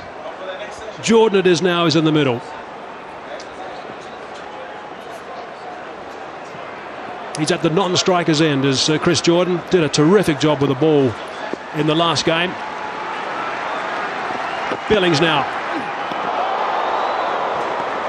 Over number 18 has gone for just 2 runs, and Chris Morris has picked up 2 wickets. 160 for 7. Well, they love a collapse, don't they, England? And what a collapse this has been. They positioned themselves beautifully. 157 for 3, with 2 great players at the crease, Butler and Morgan. And since then, the wheels have come off. Brilliant catch, Duminy. Not easy picking a white ball out of the white clouds in the distance. Moved well, caught well.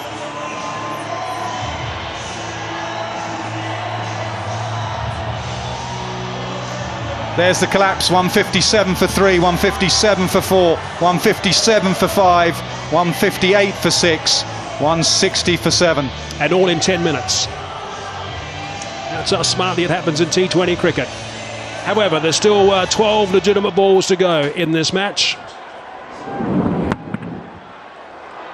Another look at that fine grab from JP Duminy. He'll be relieved after that.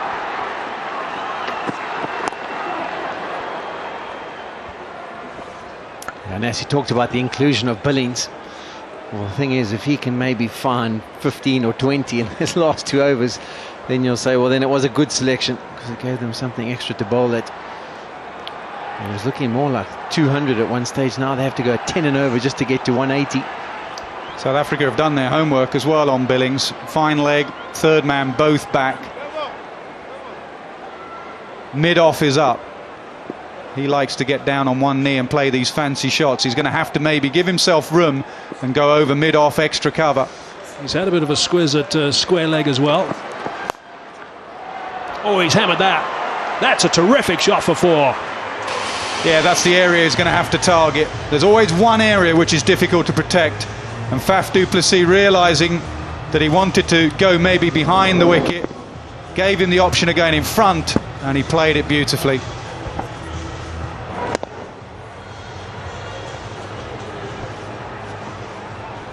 Has brought about a change in the field. Third man does come up, mid-off goes back.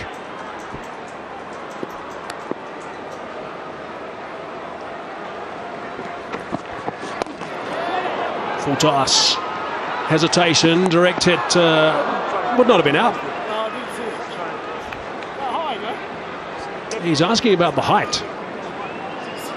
There's Billings, he thinks that might have been above waist height.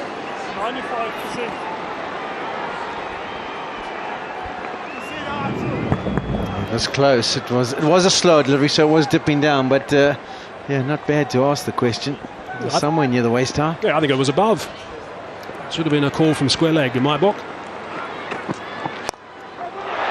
It's gone high. Who's called it? Faf du Plessis has called it. The skipper's underneath it. He's got good hands. Takes the catch. See, they picked up wickets consistently in these last couple of overs. It should have been a very different story. This is an example of not going to death too quickly. He hangs in there and sticks on his length, does Carl Abbott, and it works a trick. Back of a length, difficult delivery to hit. Jordan goes at it hard, and all he can do is scar it up in the air for a comfortable catch for Faf du Plessis. Another English wicket goes down. They sit on 166 for 8. Jordan goes for 1.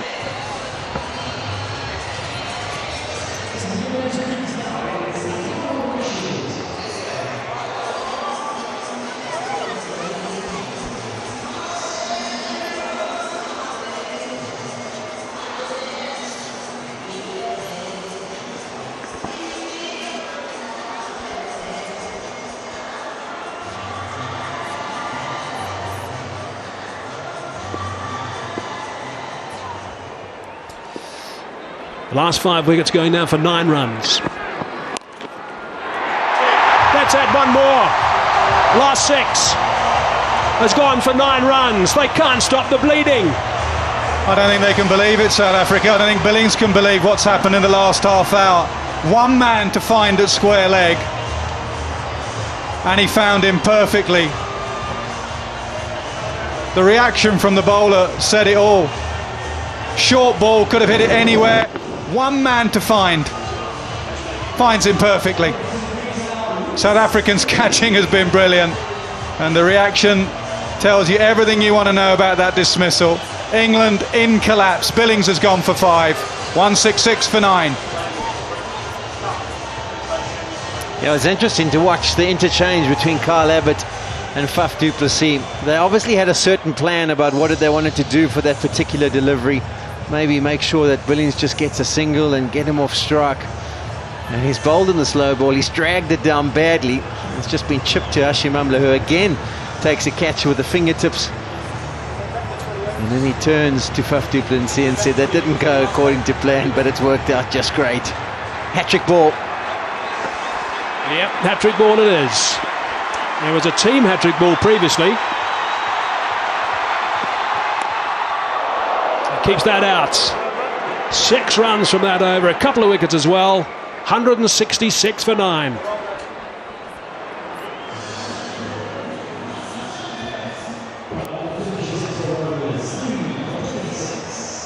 What have they lost here, Keith? 6 for what?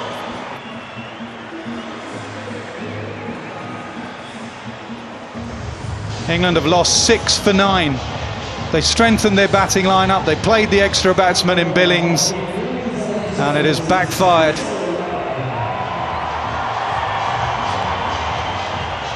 That is an extraordinary batting card. Simple as that. Look at the runs. The stand was 96 or 55 balls between Butler and Morgan, and then it's just gone south dramatically. So 1 over left. And it's KG Rabada who's entrusted with 1 over after bowling his first 3, and bowling him very well indeed.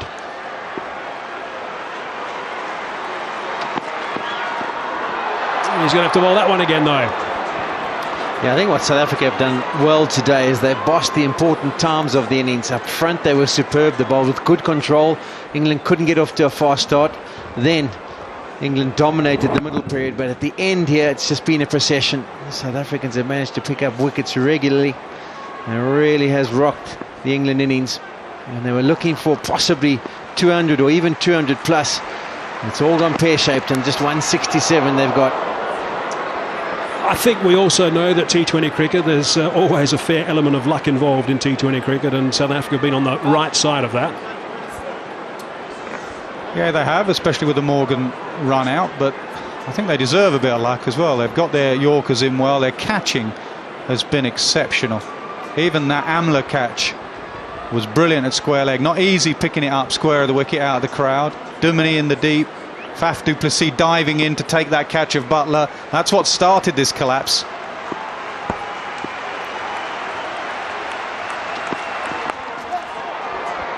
Single. First error I think Faf du Plessis made. Bring a few in closer for Topley, who's just going to drop it and run. All eyes on Rashid. Can he do anything in these last 3 deliveries? Correction, 4 deliveries with the wide first up.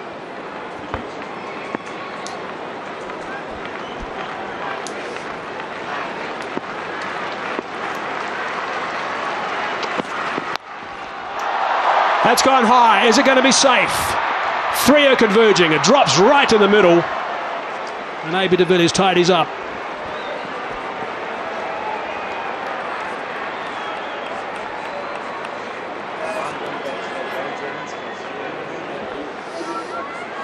De Villiers is brilliant. He never looks where the ball goes. He just turns and runs, and then at the last second he looks up in the hope that it's somewhere near him. Wherever he is in the field, if it goes over him, he just runs, still struggling with that shoulder.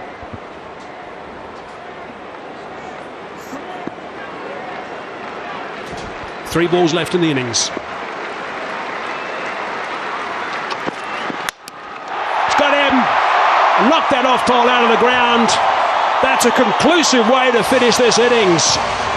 His dad's on his feet again. What a bizarre innings it's been. England were playing so well, and then suddenly they fell apart dramatically at the end. Really was extraordinary the way the wickets fell. The first wicket of the day went down with Kagiso Rabada knocking over Jason Roy's off stump, and the last wicket of the innings also goes down in the same fashion. Full straight, you miss, I hit. And twice now Rabada has managed to hit and pick up wickets. And who would have thought at 157 for 3 after 16.2 overs that England would be bowled out with 2 deliveries to go. It's been a superb fight back from South Africa. 171 is the total that they'll have to try and chase down. But they would have really accepted that with 4 overs to go. They lost their last 7 wickets for 14 runs. That is quite astonishing. They were beautifully positioned. So let's just have a look and see what's happened in the first half of this, the second game. South Africa won the first in Cape Town, and England were asked to bat after AB de Villiers won the toss. England, by the way, wanted to chase as well. Look at the starts. Roy was indifferent, that's for sure. Howes also. Then it got going. Root 34, Morgan 38, and 54 for Butler. That was a terrific stand of 96 in no time. And then suddenly Stokes 1, Billings 5, Ali 1, Jordan 1, Rashid 2, and Topley unfinished. But the total is just 171. Didn't bat their 20 overs. Let's go downstairs to Pommy and Mangwa. Yeah, thanks, guys. I've got Kyle Abbott alongside. Kyle, first of all, what about this comeback? What do you think triggered it? I'm not too sure. I think a couple of lucky wickets here and there. Josh was hitting it pretty sweetly, so was Owen at the time. So a little bit of luck. They run out. Those ones aren't really planned. But, yeah, it just the luck of the draw fell our way there towards the back end.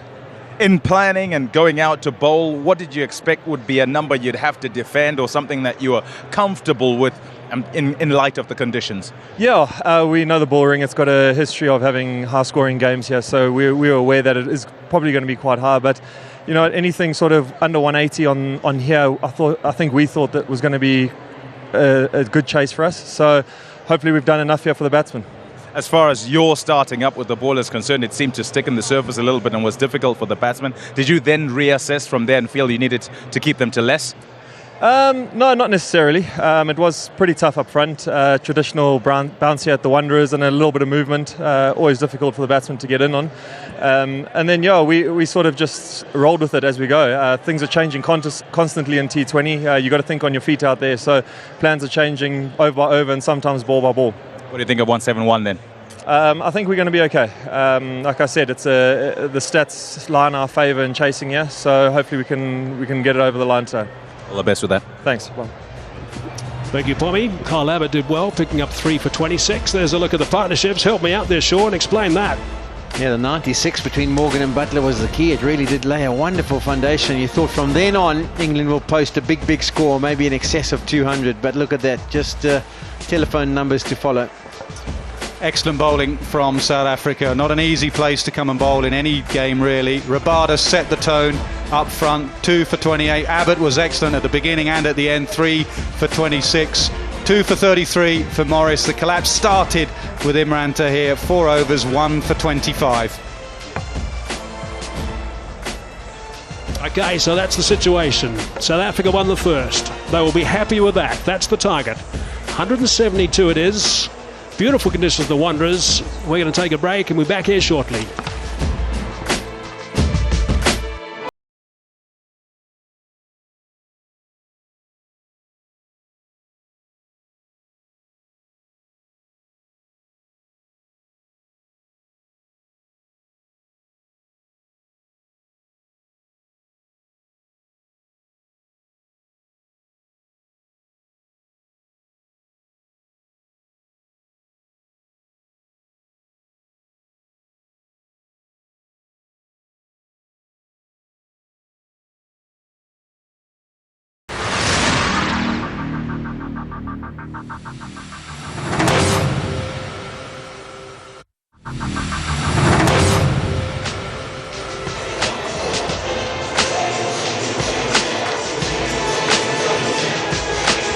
Welcome back to the Wanderers. That's a situation for South Africa to chase down to win this series 2-0. If they happen to win this series 2-0, it'd be a remarkable comeback considering they were 2-0 down after the first two one-day internationals, won those last three in a row. Of course, it must be remembered that England won the Test series and won that quite convincingly. But this will be a nice little fill-up for the South Africans as they lead into the 3 T20s against Australia, which are not too far away.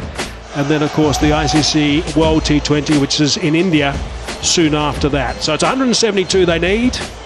Plenty of activity at the bull ring today. Conditions have been really good. There was a little bit of a worry about rain at one stage, but no, that's disappeared. Ashamamla's raring to go down that tunnel of opportunity. Nasser Hussain and Kepler Wessels are now alongside me. Right, Nash, just take us through that card. It's a frustrating one for you.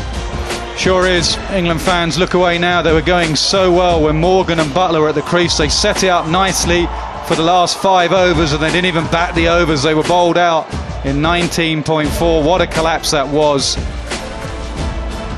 Played the extra batsman and they were blown away. Brilliant. The bowlers were excellent. The fielding was very good. A good all-round effort in the field from South Africa. There it was. England self-destructed.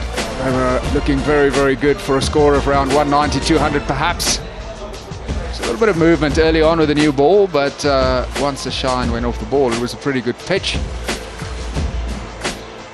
So only once has the side eclipsed 170. Twice, in fact, in a day match chasing. So England will be after some early wickets with that new ball. Yeah, they have to. Simple as that. They have to. Got to get rid of the gun players right at the top for South Africa after losing their last 7 wickets for 14 runs. There they are in their solar red shirts. That's the official description. Certainly are bright. Gee, he was in good nick. He's certainly going to be one to watch for a long, long time, I think, Nasser. Jos Buttler. Stokes as well. He missed out today. There's Ashamamla just getting that hand taped. Kepler, you know all about that. He's had a few issues there with bruising. Ashamamla, not surprised with the amount of time that he spends at the crease. He's got some protection there. So Odi de Villiers, Ashamamla opening the batting again for South Africa. Quinton de Kock still not in the starting lineup due to a minor injury.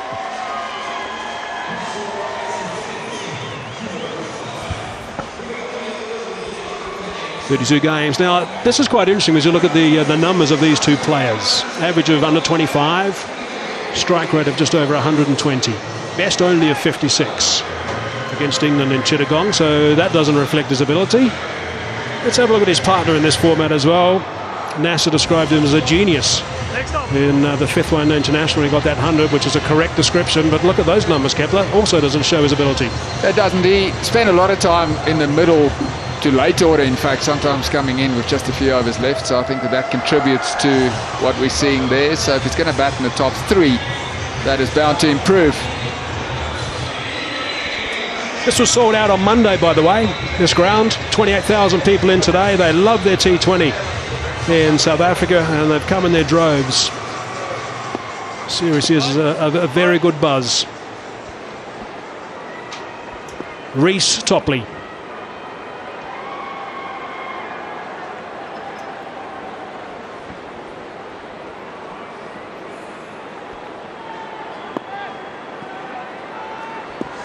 So 172 it is to win. And that's a pretty good start. Just 4. Yeah, flicked away. Fast hands from Odi de Villiers. A loosener from Topley down the leg side. Fine leg up. England need to quieten the crowd. They're not going to quieten the crowd by bowling down there to de Villiers. All the momentum reading into this run chase is with South Africa after they finished off their innings with the ball so well. Perfect start for them with a bat now too. I wonder how he's going to play this, Odi de Villiers. We know that he's done some extraordinary things at this venue. He almost did something extraordinary there by falling on his stumps trying to get out of the way of that one.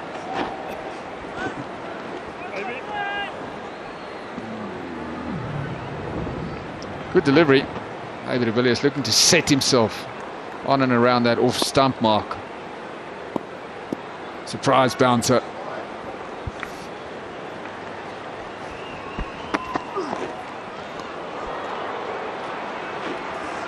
Yeah, it was Willie that started with the first over in Cape Town and started with a couple of wides down the leg side. Topley has strayed down there twice, 1-4, 1 wide. Under pressure, Topley, after what happened at Cape Town. Wonder who'll take the new ball with him. There's no Willie here, so maybe Jordan. Possibly you might have a gut feeling of Stokes. England need something special, and on the odd occasion Stokes has provided that.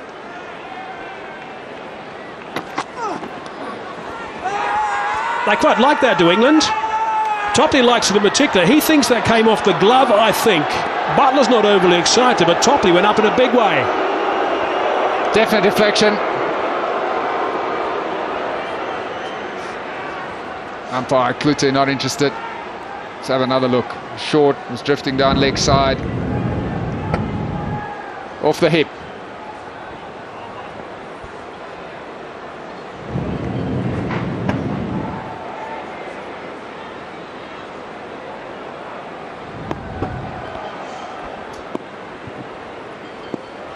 It's a good decision. Oh, he's wayward again. Now the pressure builds on Topley. Needs to just be in control of his emotions. We saw at Cape Town he's a little bit of a hothead. Crowd will be on his case as well when he goes down to fine leg. So 2 balls ago this happened. England players went up for a caught behind. They were looking at a glove there, but nothing. That's a better delivery.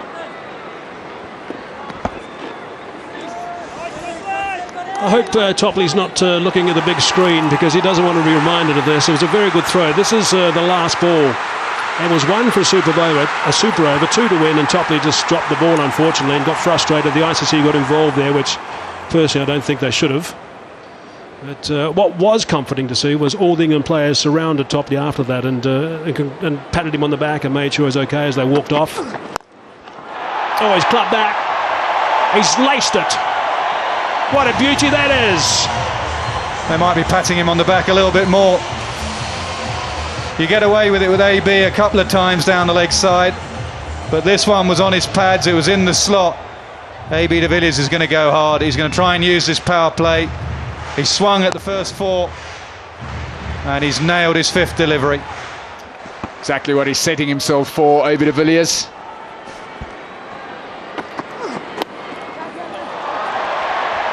He'll want to come back and get the strike again. He does. In fact, it's the last ball of the over. It was a long over.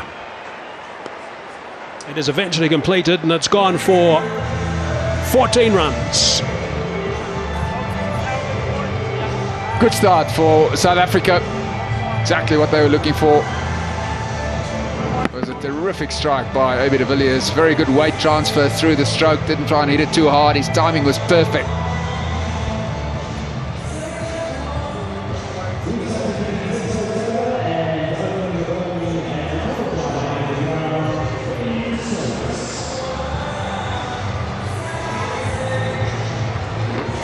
Just a reminder again that we are 6,000 feet above sea level here at the Wanderers, and someone like Odi de Villiers thrives on playing here. 31 ball 100 against the West Indies last summer. England will know what he did last summer. So there's your answer, Ben Stokes, taking the new ball. Yeah, they need something special to happen, and often he provides it for England. Bowled quite brilliantly in the middle overs at Cape Town. Oh, Hashim Amla play. Will he try and support Odi de Villiers and play shots, or is he just going to play a more conservative role? Well, I mean, I'll keep an eye on de Villiers, and it's something that Faf said before the first game, didn't he? He said, we've got one eye on India. We're going to prepare for that World Cup. Here at the Wanderers, 171, it's below par. You don't have to go too hard. At India, it may be you have to use the first power play. So they're treating this as if it's their first game in the World Cup, and they're going to go hard in this power play. Lucky Ben Stokes, pad involved there. That was drifting down leg side.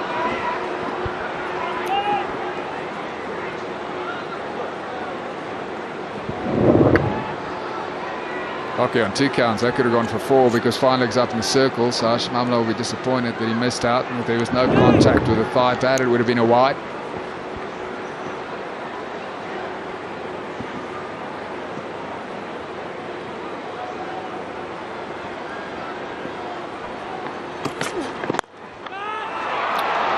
Over the top, just. Moenali's not the tallest. He's not going to go for 4. AB de Villiers has actually called it and said he thought, I think he was maybe going further than that, AB. He called it just 2. Probably out at sea level, this. Just at altitude. Just chipped it over Moenali, nowhere near the middle of the bat. Toe ended it, and there was good hang time. Just couldn't quite get a hand on his left hand. He's on the edge of the circle.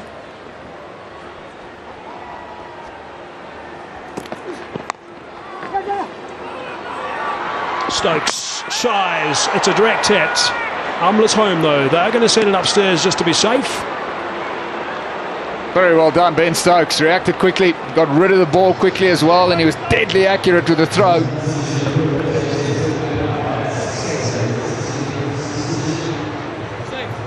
England are not overly excited about this, and we'll soon see why.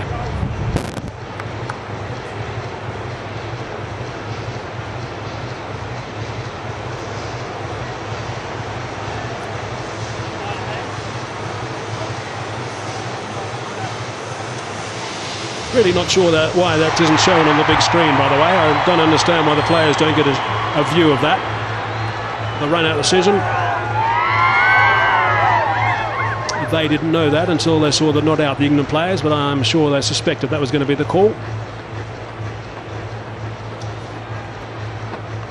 Super cricketer, isn't he? Ball went away on the leg side. Only he could get it. No one else was there. Turn, throw, produced a run out like that in the UAE, where he turned and threw the stumps down. He's a fabulous athlete. De Villiers on strike. On a mission, AB de Villiers playing his shots, attacking at every opportunity. That hashtag down the bottom there. It's not a hashtag.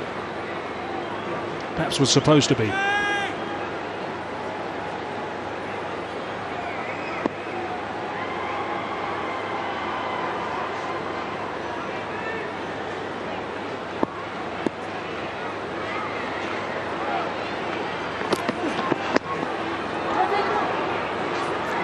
So they chop through for a single. De Villiers retains the strike. It's tidy stuff from Stokes.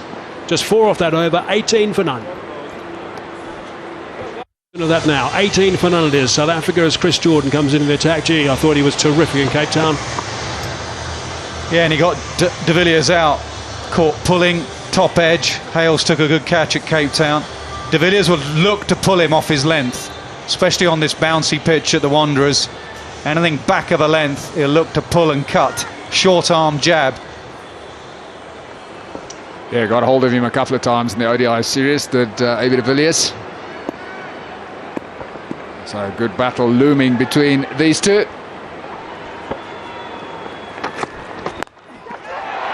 Cries of catch it, but there's no one there. 3 are converging again as it rolls along the carpet. Couple the result. Well, you can see him setting himself for that shot. Got him out with this sort of delivery in Cape Town, top edge to Hales, nearly did him here. So he's sitting back, waiting for length and back of a length to pull and hook. This was Cape Town again, set himself to play the shot, and he was caught. Good catch, Hales.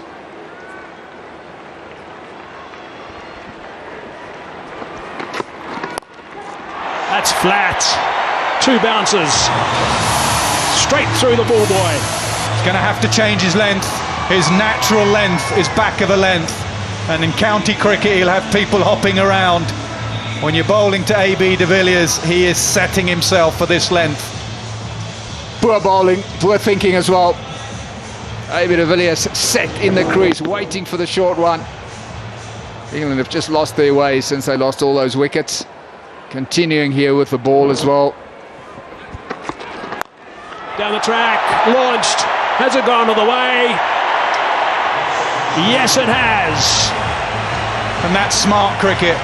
He realised that Jordan couldn't afford to drag another one down, so he gambled on it being a bit fuller. He was trying to outthink the bowler. Jordan, watching him, went a bit fuller. De Villiers on the charge. And hitting the advertising triangle on the full. That's why that was given 6. The scientists say that when a ball is hit like this, it travels an extra 4 metres in the air at the Wanderers compared to sea level. Well, England need a wicket to stay in this match. David de Villiers on a mission.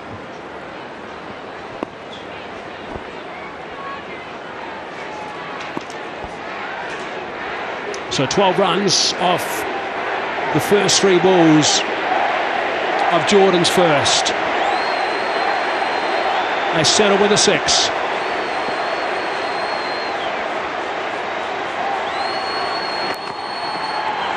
Oh, that was going to the golf course.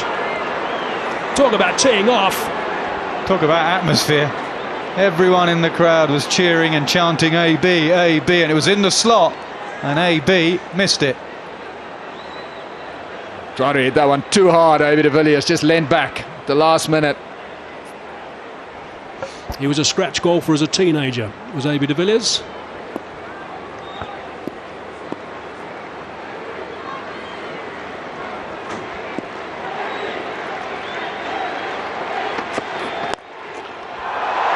That is outstanding. That swung away from Odi de Villiers and he just smacked it over covers for 4. Too full and too wide. Odi de Villiers just too good at the moment. Watch the ball as well, because it did just shape away and he had to go with the shape. Just there it starts to swing and he gets that bottom hand underneath it. Never tried to keep it down, up and over.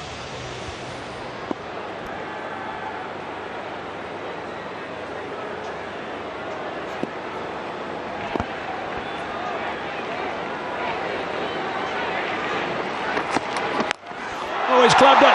It's a forehand smash. It's a forehand smash for a long, long way. That was crunch to finish the over. 22 off it. It's the second 6 of the over. 40 for none now. Well, you talk about his golf and being a scratch golfer. He was also a superstar at tennis when he was young. And you're right, that is a tennis shot. New balls, please. On fire, Odi de Villiers. I've seen this so often, especially at this ground, on this pitch. Loves batting at the Wanderers. He turned down a scholarship in the States for tennis, also as a youngster. 32 he's got off 14 balls, Odi de Villiers. 3 4s, 3 6s. 40 for none. England at this stage were 14. 1-4 for 1.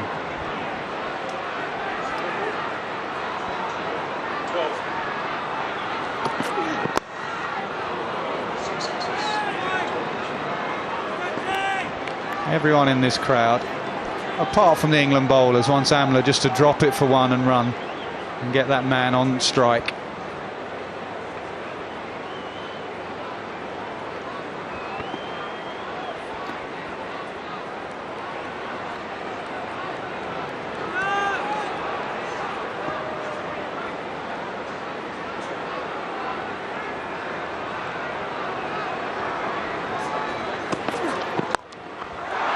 Beautiful from Amla, over the top of extra cover again, straight through the ball boy. Well, he loves it in that area, Hashim Amla. This is straight on the up. Odi de Villiers was muscling the ball this time. Hashim Amla just caressing it over extra cover. Yeah, the first one that Stokes has drifted outside off stump. In the previous over, everything was straight. And that's why you don't mind Stokes getting the odd ball onto leg stump and even being wided. Because if you offer any width to Amla, he will nail you. That's the better line. However, it brings 1.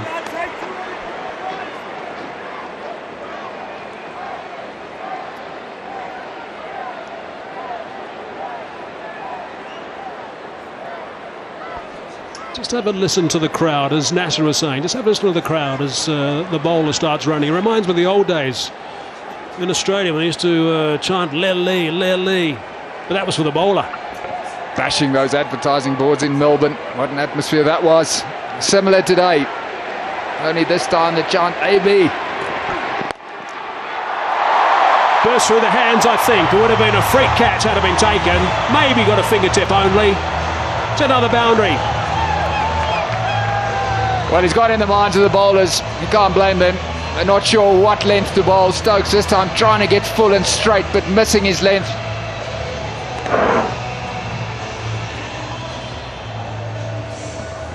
Good use of the depth in his crease as well. He didn't have to on that occasion, but he'll mess up with your length by standing various places in the crease, de Villiers.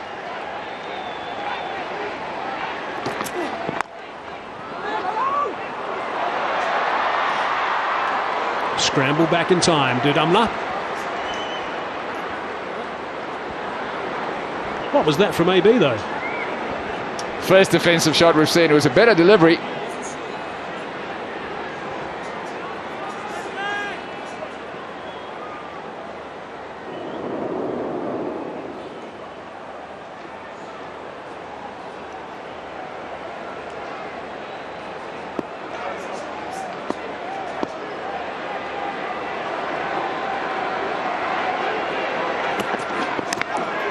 Oh, he's got a bit fortunate there.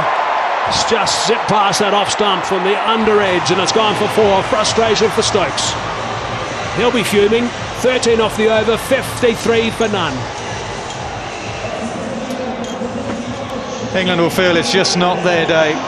When they batted, a few things went against them. They weren't the luckiest in their innings. And then an inside edge goes past the stumps and away for 4, and brings up this half-century partnership between two very, very fine cricketers. Two different cricketers, with different contributions. Stroke of luck. It's so easily have gone onto the stumps.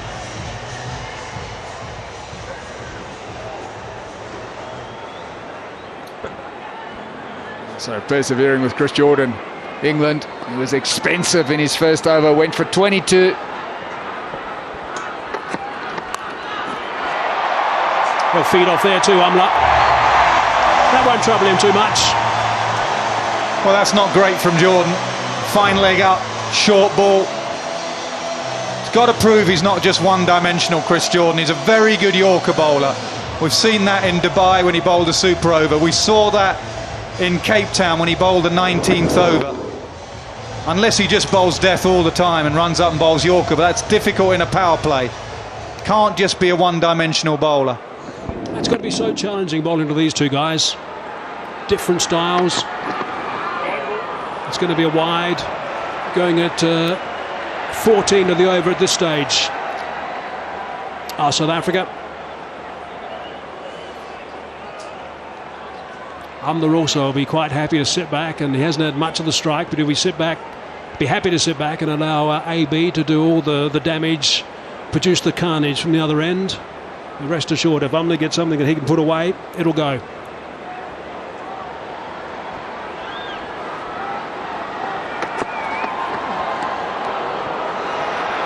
Yeah, he's just lost his composure now, Chris Jordan. Back-to-back wides. Yeah, it's pretty tough when your first over goes for 22. This was it.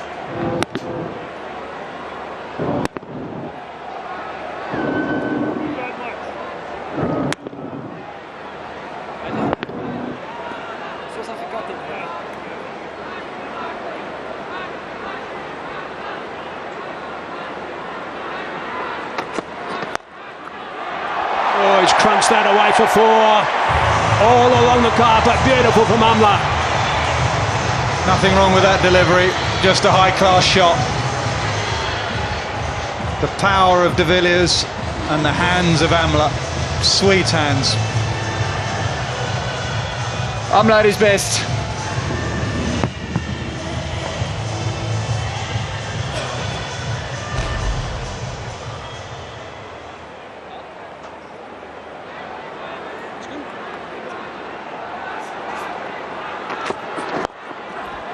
Straight, whipped, 4 more, back-to-back bounties for Amla. Those wrists of steel again. Yeah, Jordan realising that Amla's so strong through that offside, corrected, over-corrected, straight onto his pads, and he's just found out that Amla's strong there as well. Middle stump, clipped away for 4. Both Chris Jordan and Owen Morgan right now are just out of ideas, involved in a long discussion. Not entirely sure what they can do because they're getting dominated completely. It's moving square leg from behind square to in front of square. So surprised England left out a front-line bowler to play the extra batsman. That will get through as well. That should be 4 more. It's very quick in that direction. You just turn up to cricket ground sometimes thinking this is going to be a run fest. We need an extra bowler here. Don't need an extra batsman on this ground. What am I going to need later in the day? I'm going to need some bowling skill. And England went the other way. That's the 4th 4 off this over from Amla. Couple of wides as well, ball number 2 and ball number 3. So 4 legitimate deliveries in a row, all gone for 4 off this blade.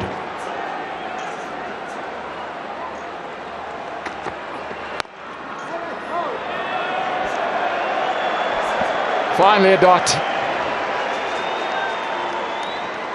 So good to see AB de Villiers at the top of the order as well. Too far, for too long he languished down the bottom there, 5 and 6, and ran out of overs and came in situations where he had too much to do. But now he's in control from the beginning.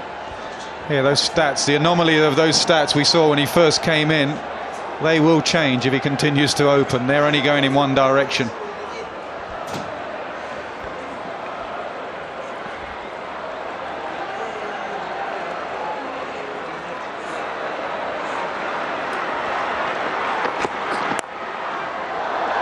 Single. I think Umber was thinking about not taking the single there at one stage, but he has retained the strike. 19 runs from that over, 5 gone, 72 for none. South Africa are certainly very happy at the moment, and England's bowlers trying to find an answer. Ben Stokes will continue, 16 from his 2. Make that another 6. Just eased over extra cover. We're being treated to an exhibition of batsmanship here. One is brutal, de Villiers. The other one, elegance personified. There's a place for it in T20. How good a shot is this?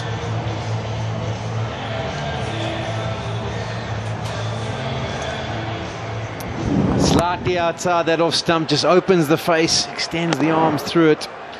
Beautifully played.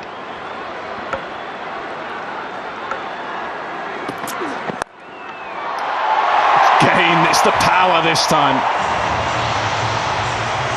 Yeah, it doesn't get the same elevation. That's what brought the cover into play. But as Nick Knight mentioned, the power was enough to take it to the boundary with some pace. It's just a little bit of width. They trust the pitch, they trust the bounce. And if they're able to free their arms, you pay the price.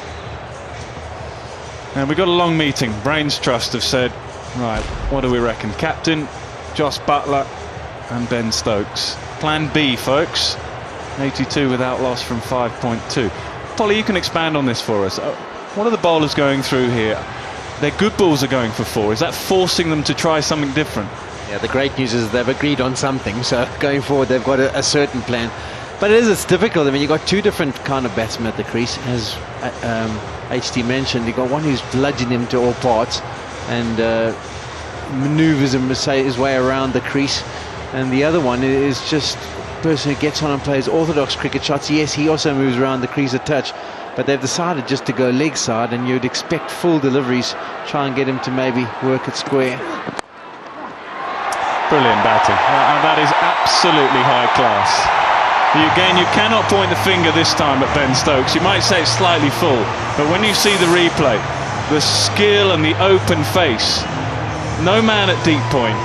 He knows his gap is there, and he finds the boundary again. Yeah, the leg side's been set, so they want to be as straight as they possibly can, but as you mentioned, just that open face cuts across it, and the placement is superb. It's a fast outfield, we'll give him that. But it's a quality shot. Now is there a little glove on that? Ben Stokes is pleading with the umpire, as is Jos Buttler, and the umpire says no. Yeah, invariably Hashim Amla is a walker. In the years gone by, we've always seen that when he's got an edge in it, he tends to go. So I'd be very surprised if umpire Holstock's got this wrong. Maybe off the hip. There was a noise. It did look like it made contact with something.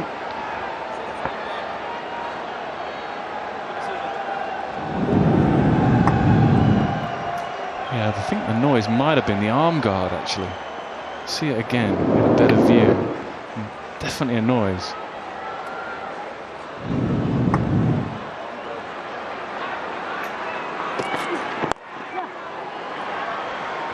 I think that is a high quality decision from umpire Adrian Holstock, because that could so easily have been given out. It's gone past the gloves and just clipped the arm guard. Is the arm guard making contact with the gloves? That's where the noise comes from, there's no doubt about that. That's where the contact's made, so it is a very good decision. I suppose you need to analyse down to the fact of whether it is touching those gloves or not.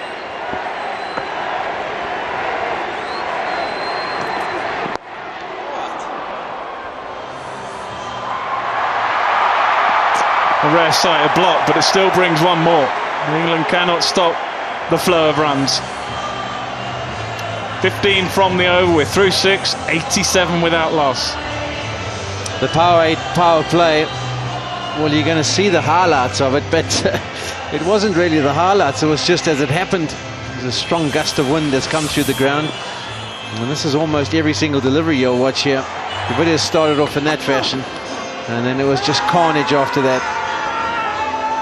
I think to highlight the difference in stroke play of the two players. And let's be aware that they've both faced 18 deliveries and their scores are almost level pegging. De Villiers 41, Amla 40. Two very different styles of batsmen, both highly effective. Yeah, excellent point, HD. Great to watch both of them for different reasons.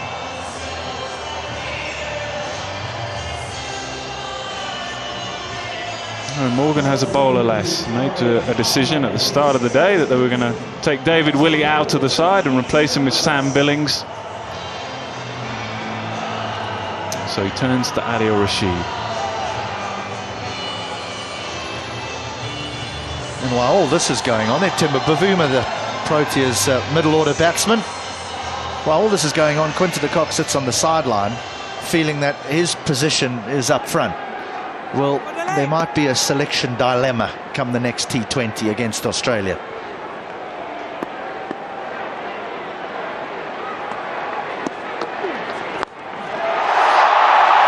Make that 6 more, perhaps the biggest shot of the day. Yeah, that's way back. Aim here, AB. Well, that would be too short the shot if he was to aim for that target.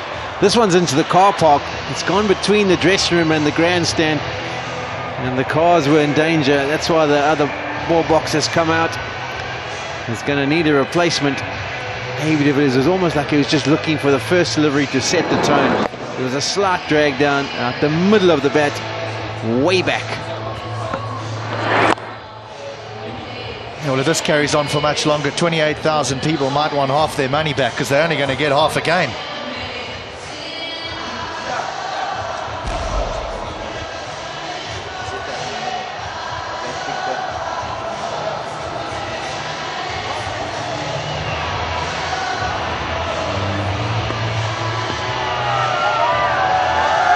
There's a great vibe here at the Wanderers at the Bullring. The music is blaring forth, the entertainment is top draw, and all the South Africans that have gathered are absolutely loving this experience. Yeah, the England bowlers not quite so much. Oh, flat and quick. I think there was an edge on it. I think it was a healthy edge, so I don't think we can blame Butler, but yeah, definitely bat on it.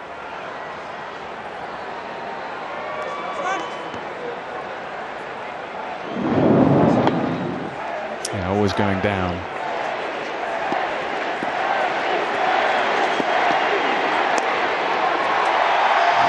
Biggest roar of the day, half century for AB de Villiers off just 21 deliveries.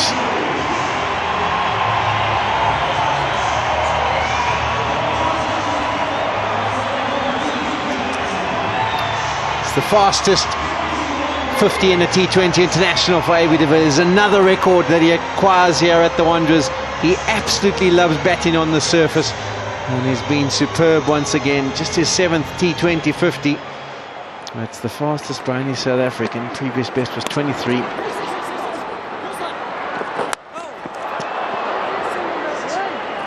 good running. They haven't missed a trick, South Africa.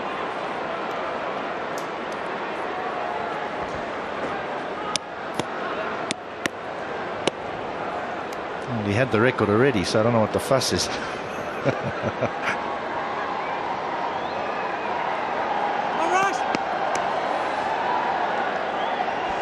This is why the South Africans want him at the top of the order. The more deliveries he faces, the more damage he can do. Finds the cap. England's fields just looked at the ball. He's Topley doing the work. Brings up the 100. Yeah, certainly don't want to take anything away from the batsmanship that's on show here this afternoon, but in T20 cricket you need a little bit of luck as well. With the risk that you're prepared to take, it has to happen, and there's been a little bit of luck. That little outside or thick outside edge that went between the two fielders. It was a heave. Brings him 1. 13 from Rashid's first, 101 for no wicket. This will be fun. Odi de Villiers 50. 21 deliveries. We're probably going to see most of them right now.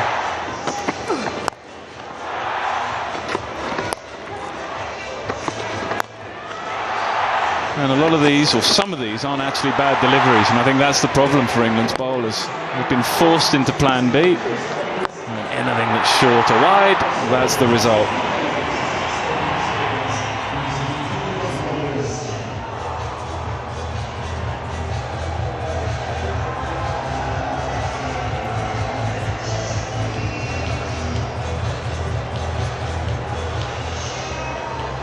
How's his squad his strike rotation looking there? Yeah, they don't call him Mr. 360 for no reason. It's very not about the singles, it's about where he hits the different boundaries. Will Topley's back into the attack. Can he make something happen? What can England possibly do to stem the flow?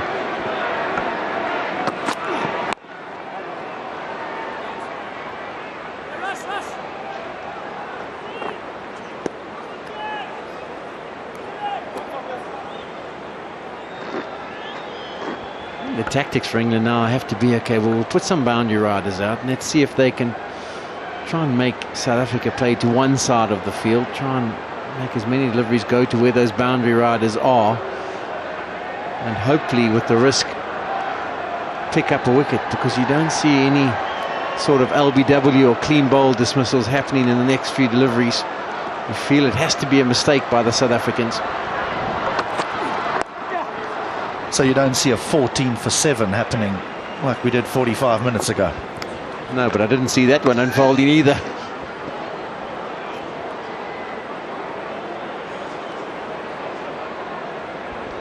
Why are you shaking your head, Nigel? Yeah, they were destined to get a reasonable score, weren't they? Around about 195, 200 possibly.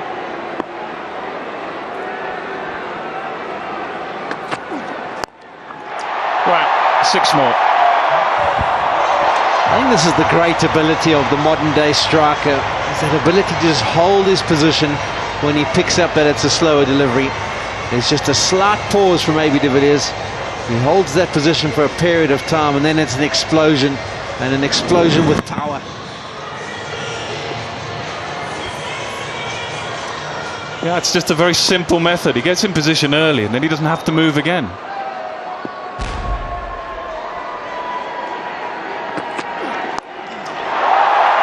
And another 6.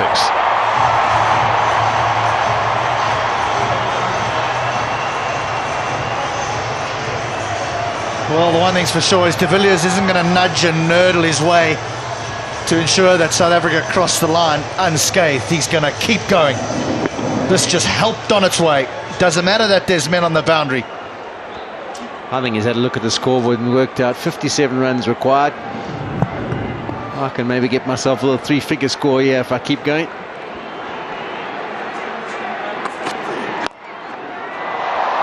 I'd be interested to know, with regard to the way he played that slower ball, where he hit it back over mid-off. Do you think they set up for the slower ball? Because that's normally the surprise delivery.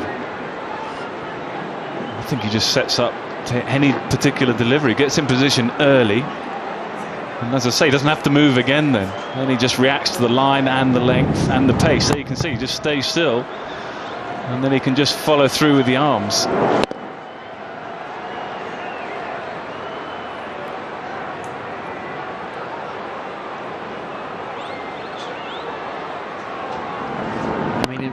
Days I used to play, the slow ball was effective because once guys committed to a shot, all of a sudden they'd chip it up in the air, whereas now the ability to pick up that, no, it's a slow ball, don't commit too early, wait for it, and then out she goes.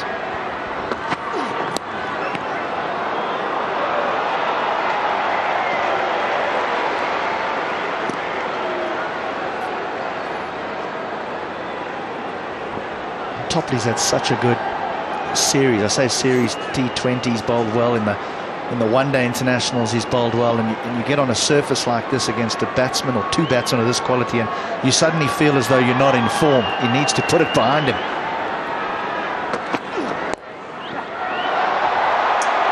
Excellent wrist work and timing as well.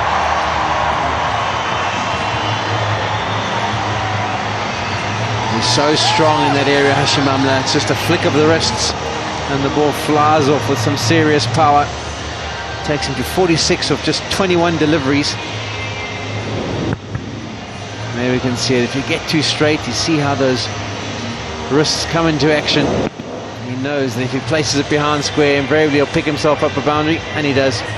Polly, how much credit in this situation do you give to the batsman as a bowler, saying, okay, well look, it's AB de Villiers on a flat surface, he's going well. How much do you look internally and say, what more can I do? I think that's where the game's changed, is that once a batsman is on top, there's absolutely nothing you can really do. And there's some issue with the ball. There you go, a piece of it's fallen out. Once it's been smashed into one of the boundary ropes or into the boundary stands.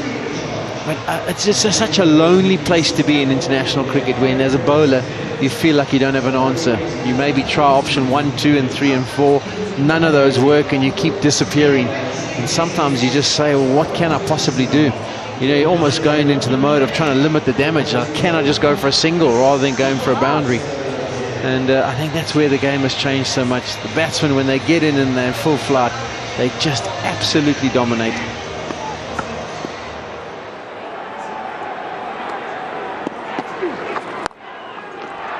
Quick hands, man at deep point, no chance.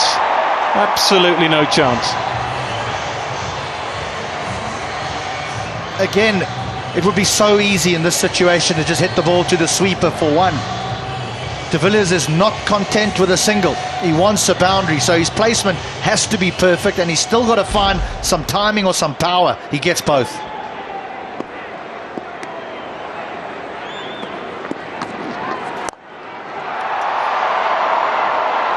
Should be out this, yes. For once, AB de Villiers hasn't found the middle of the bat.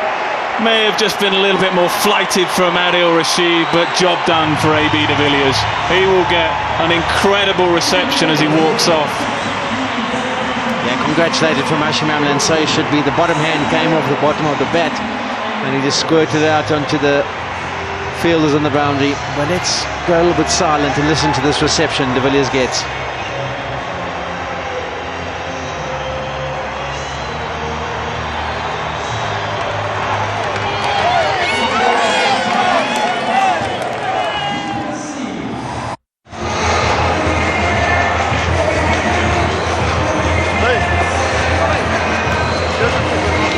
Excellent average, good strike rate, very good play. Faf du Plessis.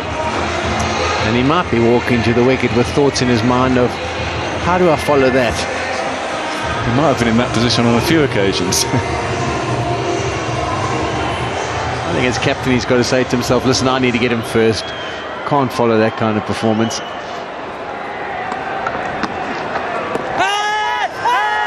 Big appeal from Adil Rashid. Nothing. A little bit more flight there as well.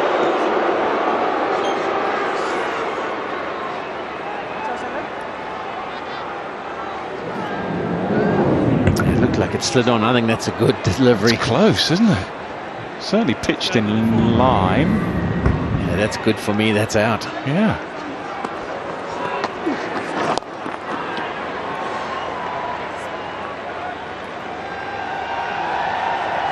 Wow.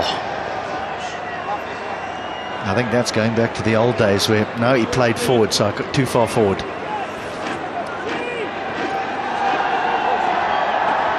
There's a storm on the horizon. We saw a storm, and Odi de Villiers' storm in action for a period of time here at the Wanderers. That wind suggests that there's some dark clouds gathering. I think you're right on duck with Lewis, Polly, this time. Come on, Rash. 67. You're doing all right.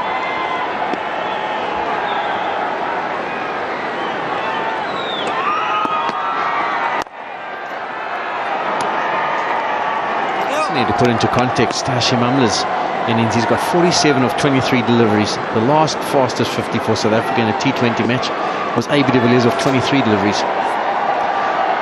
So it's been something special as well.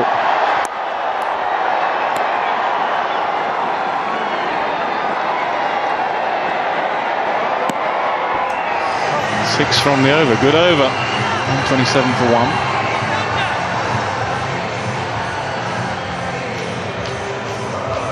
An opportunity for Faf du Plessis to just have a good innings and take his team over the line. If one of them get out, Duminy can do the same thing because he's really struggled for form of late, JP Duminy.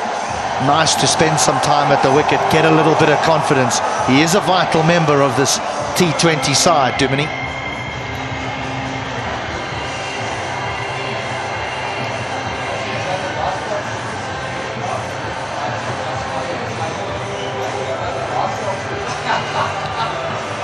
Moeen Ali then into the attack.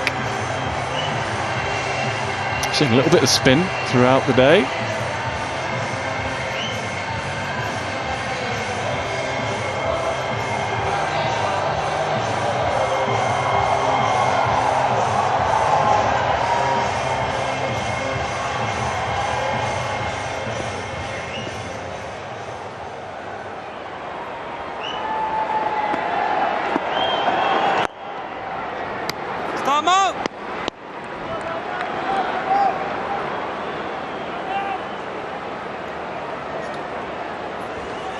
Going back to that LBW shot.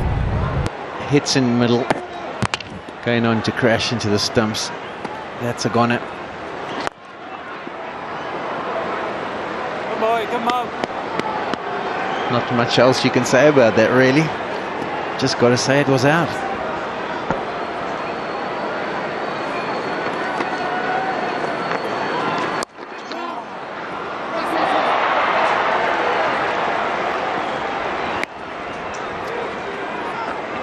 Also reviews, talk a lot about review system, whether it should be in place for T20s. Imagine that decision there in a World T20 final.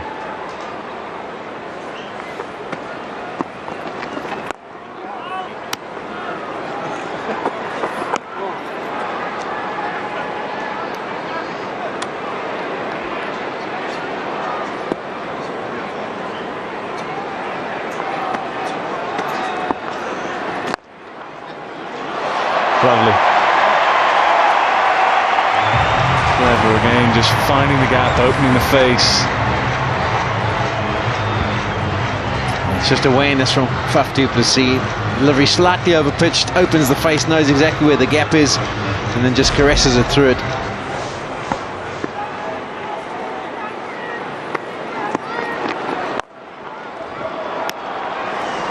One to finish the over. Make that 7 from Moeen Ali's first. We're through 10. 134 for 1. Introduced into the attack, Moeen Ali. Gone for just 7. The rest of the figures, though, well, figures that the bowlers would like to forget. A day they'd like to forget. What carnage. Just smashing all over the place. Once again, Odi de Villiers putting on a show at the Bullring. The Wanderers loves it here. England lost the momentum when they lost all those wickets towards the latter part of the innings, and they've never got it back. David de Villiers at his very best today. Destructive, dominant. Just took the game away from England during the first 6 overs. They lost 7 for 14, England did, during their innings.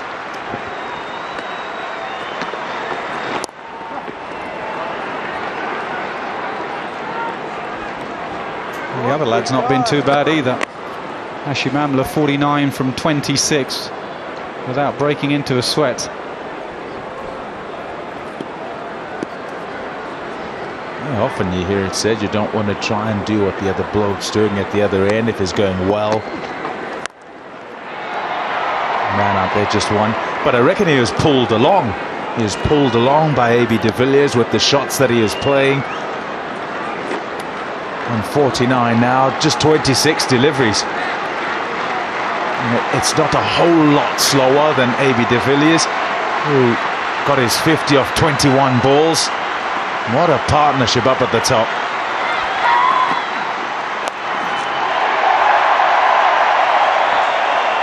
$50 up for Hashim Amla.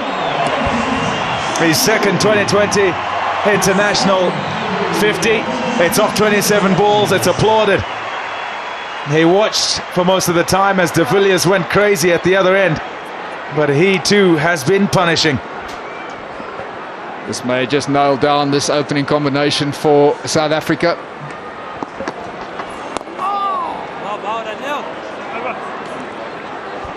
138 for 1.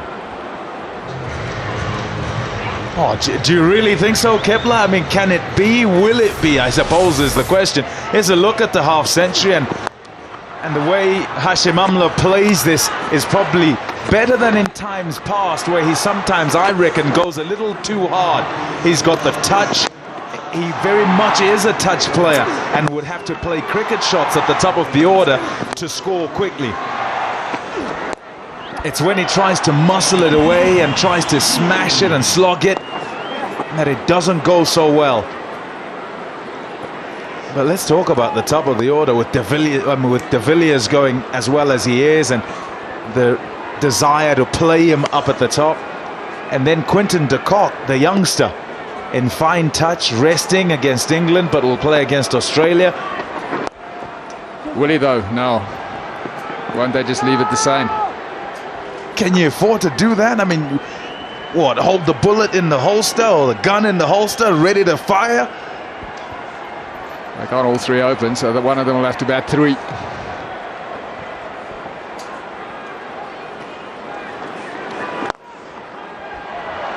Yeah, let's get a view from you, Nasser Hussain, who watches from the side and doesn't necessarily see this South African side play. How do you go? Amla, de Villiers is there, de Kock is there with a side that, well, can explode at the top.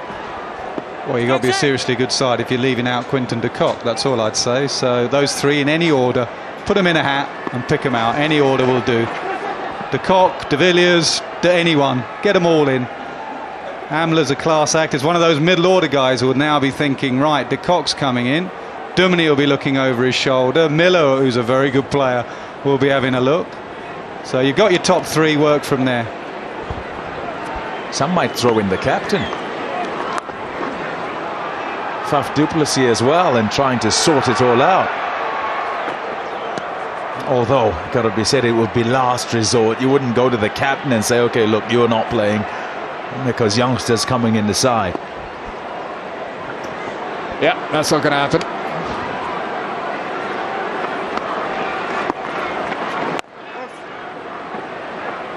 It's often said a good problem to have. I'm not so sure. 144 for 1. The other thing about de Kock was that I thought he played spin well in the one-day series. That slog sweep, he plays the sweep shot. And in India, obviously, you're going to need good players to spin. So he'll come in there. It really depends, Duminy and his off-spin. Is he still bowling? He bowled 1 over today, got carted. So there's plenty of options there.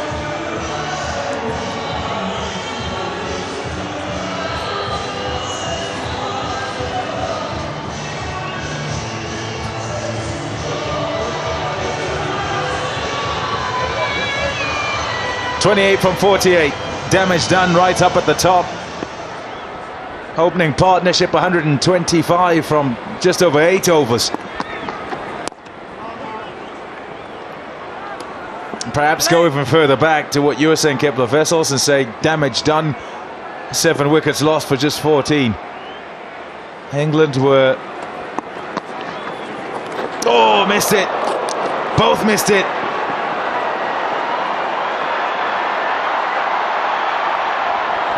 Well, far from ideal, England. It was a good delivery, it was a wrong one.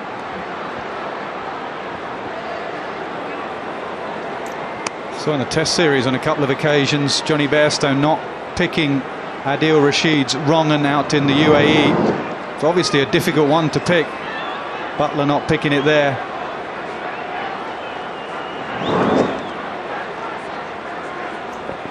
Missed an early catch as well in Cape Town, Josh Butler. So England having the issues from a wicket-keeping point of view, both in the Test matches and also in the white ball game.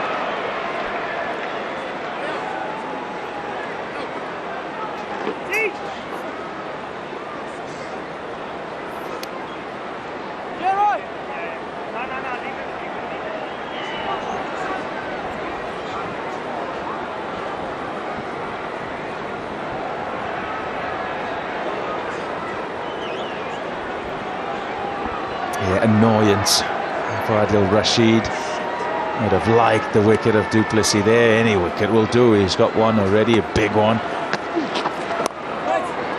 And under the circumstances, as well to go for just 24. Just a couple of deliveries left.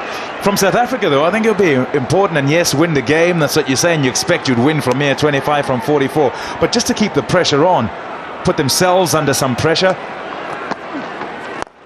There you go. That's more like it. Hashim Amla with a big shot over long on. 6 more. 150 comes up. Terrific strike. Picked the right area to hit the ball as well. Mid-on was up in the circle. Been an excellent touch today, Hashim Amla.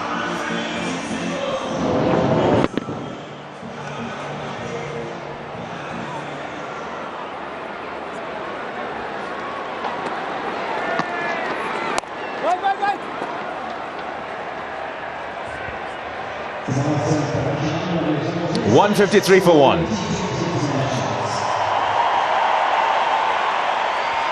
Yeah, and just before that shot, I just think South Africa, if they get on a roll like this, and particularly in a situation where the game is going to be won, they really should close it out. Think ahead, think to those 2020s in India, where it's quite likely you'll be chasing a target of about 190, perhaps even the 200s. We don't know what pitches we'll get, but keep going, keep the pressure on your opposition.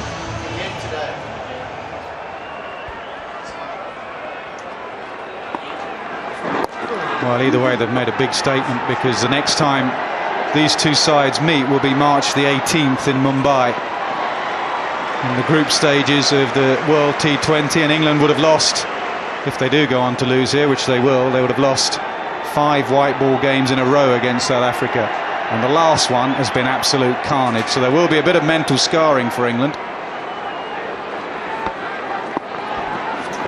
Yeah, England got to look to do something and change their bowling attack. They need more penetration. They need a little bit more spite up front. Maybe revisit the batting strategy. They've got enough batsmen who play well. Well, it was a classic one, wasn't it? The batting aren't doing particularly well, so let's play another batsman. As opposed to, you batsmen aren't doing very well, just do it better.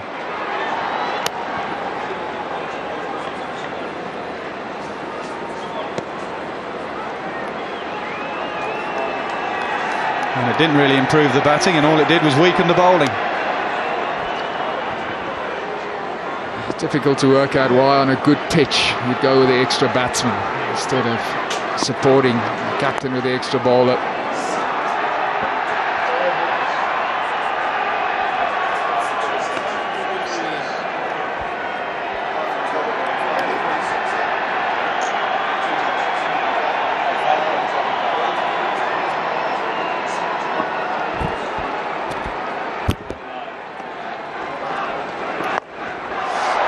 Gone for the big one again. It travels here. And more times than not, it's out the ground.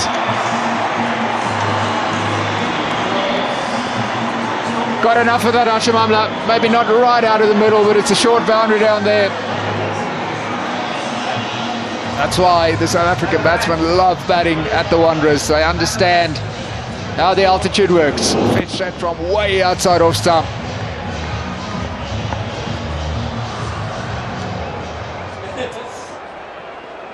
I like this from Amla. Like it a lot. Timed.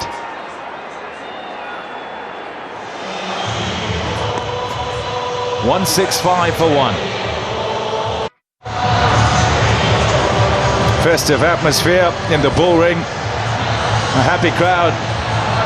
Many times they've turned up here in recent times, and the approaches have not disappointed. Same again today. I'll tell you what, they know how to put on a good show here. They really do. Been a brilliant atmosphere, brilliant day. Not so if you're an England fan. But they know how to put on an international T20 game at the Wanderers. Chris Jordan has had his troubles today. Got taken to task by Odi de Villiers. Gone for 41 in his 2 overs.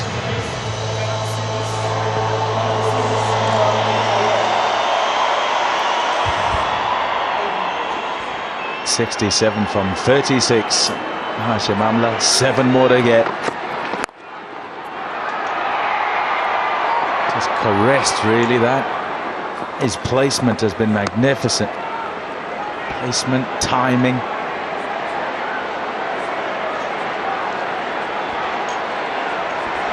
Tour of 2 halves for England. Started so well. 2-1 up in the Test series. 2-0 up in the one-day series. And then the wheels have come off. Lost the last 3 ODIs and lost the last 2 and only 2 T20 matches. Could have been so different as well. They had a chance to close out the one-day series here at the Wanderers, and they made some mistakes. And also on Friday night in Cape Town, got back into the game. Could have won that one. Yeah, that Rashid catch here when he dropped Morris. I think they still needed 40 odd with just Imran Tahir. They could have wrapped up that one-day series. Ifs and buts. It's been a good fight back from South Africa. A lot of doom and gloom after the Test series. A lot of doom and gloom after going 2-0 down. They won the last Test match. They played well since.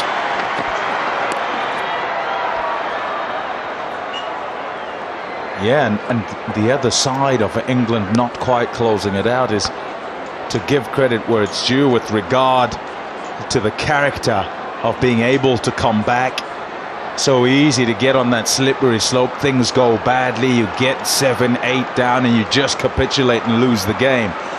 But South Africa will have newfound confidence in the one-day internationals and the limited overs stuff, that they've got men down the order who can do the job. Top shot, a beauty to finish things off. It's the captain, Faf du Plessis, who gets 4 through extra cover. And South Africa win the T20 internationals 2-0. Chased successfully 5 times in a row as well, South Africa. So brilliant performance, particularly Odi de Villiers at his very best, but a good team effort as well. Bowling was good, the fielding was excellent, and then a very, very good run chase. Yeah, one with 5.2 overs to spare. I think England would have needed around about 250 with that bowling attack. All credit to South Africa. England bowled poorly, but the batting from de Villiers and Amla was exceptional. A full house at the Wanderers were treated to some special hitting. In the last 6 South African T20 internationals have successfully chased 5 times the Proteas, losing once to New Zealand. So it looks, it's very much a chasing thing that they like to do. And they're happier that way. It's the way the game's going. Teams are unafraid of big totals. Today, though, it's been about a comeback with regards to bowling, with England having lost early wickets, then got back on track, and then looked very much like they were going to get to about 200, but for a collapse. And then Odi de Villiers, along with Hashimamla at the top of the order, were brutal. And no comebacks, absolutely no way to come back for England once that onslaught at the top had begun. It's been an entertaining summer. England did well in the test matches. South Africa came back strongly in the one-day international series and finished on an absolute high, so they can take a lot of confidence into the 3 T20 matches against Australia, and then later on look forward to that World T20 that's not that far away now. Handshakes all round in both change rooms. Management staff, coaching staff, they'll all come downstairs and just say their farewells. Well, out on the field and no doubt back in the change room afterwards. They'll be happy, South Africa. Faf du Plessis at the end of the first 2020 international in Cape Town a couple of days ago said they probably should have lost, and England had their chances to win that game, but South Africa scraping through at the end. Morris once again dragging them over the line, but here comprehensive. What a shot this is. Lovely. Finishing in style with South African captain Faf du Plessis, so he'll be absolutely delighted with his 2-0 series victory. Hashim Amla did his bit at the other end, combined beautifully with Odi de Villiers, but Odi de Villiers was the star of the show. He was at his very best. We've seen it so often before at this ground. The disappointment for England, Alex Hales in picture. He had a good summer with a white ball, and now all to look forward to. South Africa versus Australia for 3 matches, and then the all-important World T20. Not too many required. De Villiers 71 from 29. 50 coming up of 21 balls, so not many more to get to that 71, and had he stayed in, would have been done much sooner. Amla 69 from 38 was fantastic. Partnership, that top one was brilliant, wasn't it, Kepler? Absolutely superb. Combining beautifully, Odi de Villiers destructive, Hashim Amla supporting him and scoring quickly as well. A 125 from just 55. And the bowlers took an absolute pounding. Look at those economy rates. Got to mention Adil Rashid could have had a second wicket, 1 for 30 off his 4 in a game that's flying. Run rate.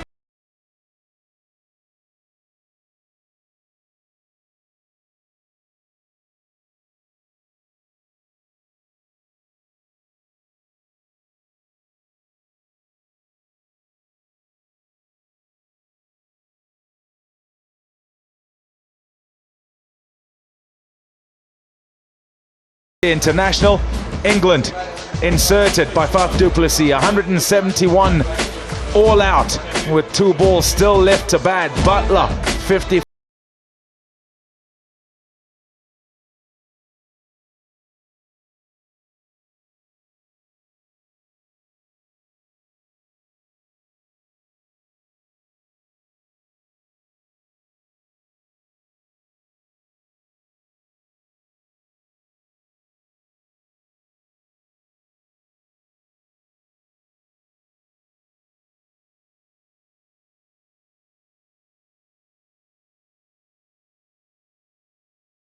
Some, I should say, have been here right from the start. Boxing Day, the series or the tour began, and it ends here today.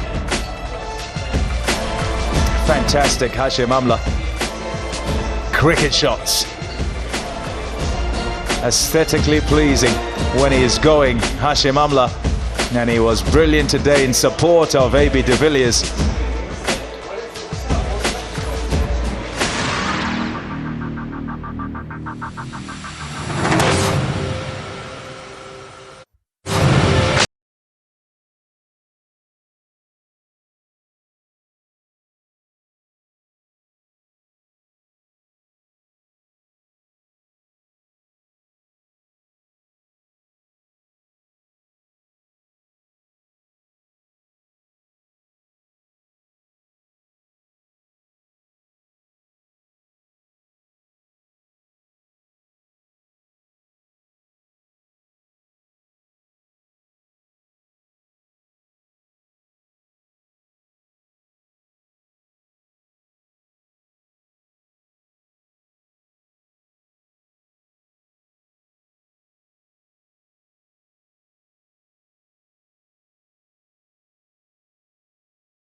Third on the list, this run chase, 172 for 1.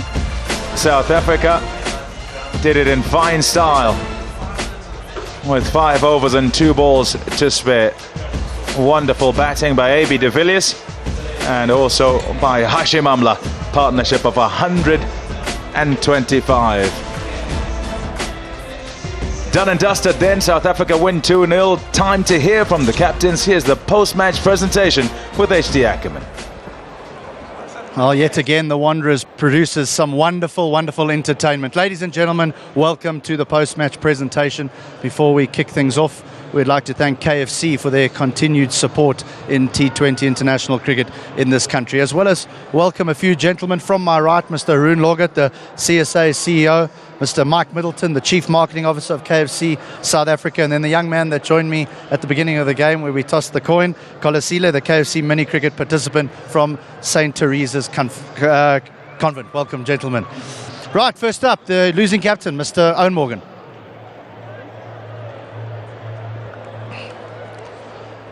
Owen, hard luck at 157 for 3. You must have thought you were well and truly in this fixture.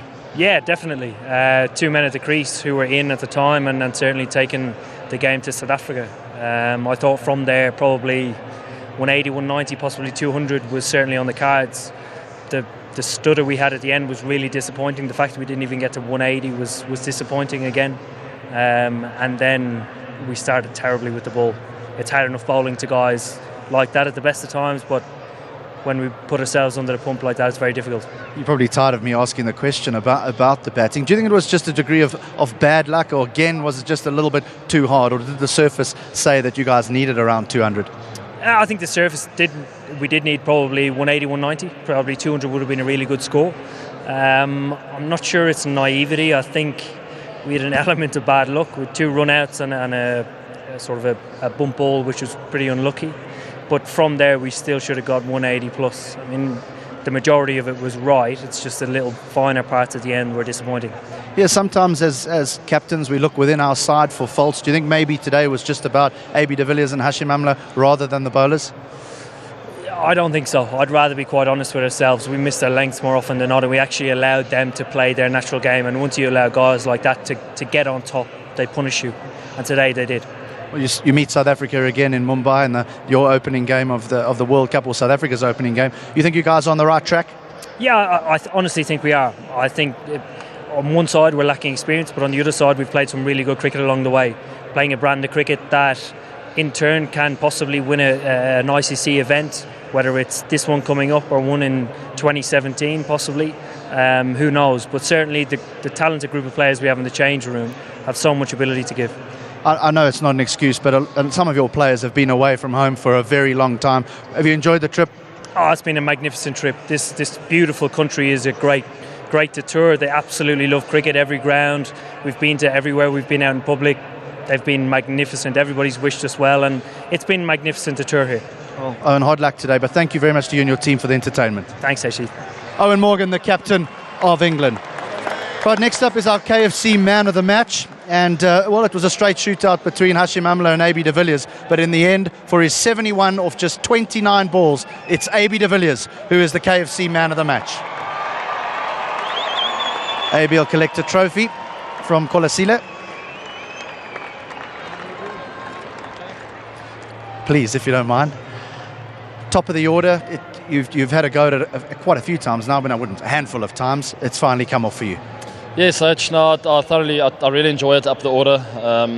You can just play normal cricket shots and you get value for your strokes. So thanks to Faf and Russell for backing me up the order there. That's where I won a bet and really enjoying it so far. See, a lot of the Titans boys making the shift down to Cape Town. Do you think maybe that you might make the shift here to the Wanderers at some stage? Maybe just bring a tent and just let it, we could up here on the grass. I love playing here. The crowd's always amazing. They really get behind the team. And no different today. Once again, they push us over the line, and we didn't start too well with the ball in hand, and it's the crowd that got us back into the game, and a fantastic performance. Is this where we're all going to see you bat at the World Cup? I hope so. That's the plan so far. Unless I don't perform, no one is sure of a spot in the team. So I'm just going to have to keep performing as well as possible, and hopefully win a few games for the team. And then I'll open for as long as they want me to. All right, AB. Well done today. That was fantastic. Thanks, H. AB de Villiers, our KFC man of the match. Next up is the KFC man of the series. There are some wonderful individual performances from many of the players, but in the end, the most consistent performer at Newlands, his man of the match performance, 4 for 21. Here today, economical as usual, 1 for 25. Our KFC man of the series is Imran Tahir.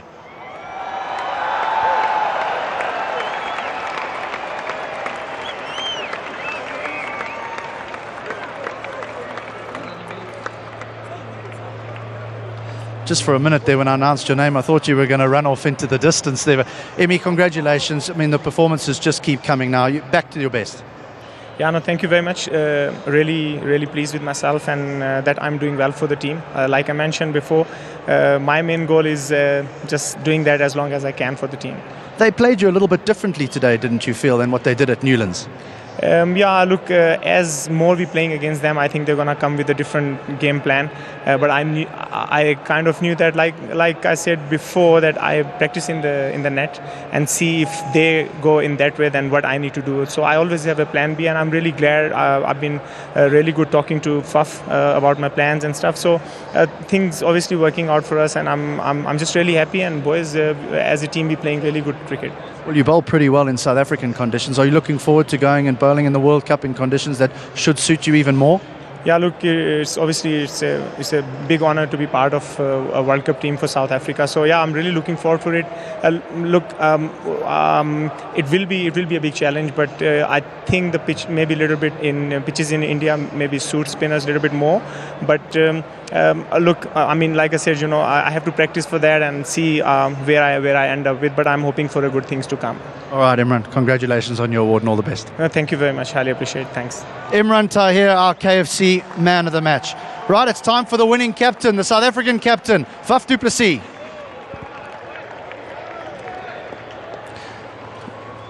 Don't grab that trophy just yet, Faf. You can get it in a second. Well done. From a bowling perspective, you guys started well. Then it seemed to lose a little bit. Some good batting from Owen Morgan and Josh Butler. Did you ever think 14 for 7? It's important, like I spoke after the previous game, the lessons that we needed to learn from the previous game. We were not great in that first 3 overs. Today we were excellent in the start. We started really well. Then it went a little bit away from us. In the middle there we had a few Dumbledore overs. But it's important how we came back. So there's a lot of learning for us. We've won 2-0 in the series, but for me it's about learning and trying to improve every day. What about that catching performance today? Great catching. Our boys have been excellent the whole series. I mean, if you take your catches, you win your matches. Proper cliche that. But our fielding's been good, and we work a lot on it, and it's important. Especially if you play a quality team like England, it's important that you take those catches. Are you happy with the nature of the clinical run chase? Very happy. I mean, if you can, I suppose adaptability for me was important today. The Newlands game, we wanted to take it deep. The wicket wasn't great for just playing your shots. Today was a good wicket. We know the Wanderers wicket. And we had a Spider-Man, Odi Full Match, playing his 360 shots today. So when he's in that mode, it makes it easier for everyone else. And the clinicalness, like you said, 9-wicket win to clinch the series. Very happy, captain. You might have a little bit of a dilemma on your hands with Quinton de Kock sitting on the sidelines injured. That's his own fault if he wants to sit out and rest. If you give a guy like Hashim Amla time to do his thing, he's a quality player and he'll do it. Right now the World Cup just around the corner. You happy with the direction your side's going? Very happy. For me it's important that you can only do what's in front of you, and we've once again won 2-0. We've got an incredible record so far, but as I said before, there's lots of room for improvement. Today I felt once again we had about 70% with the ball. To bring it back was a fantastic effort, and the bowlers did an amazing job. But there is still room for improvement, and if you're winning games not playing at 100%, it means that there's a lot in the tank left. All right, Faf, congratulations to you and your team. Grab your trophy. Thank you. Just thanks for everyone for coming down for this game. It was a great atmosphere. Thank you. Brilliant. Right, the team can come and join him. In you come, guys.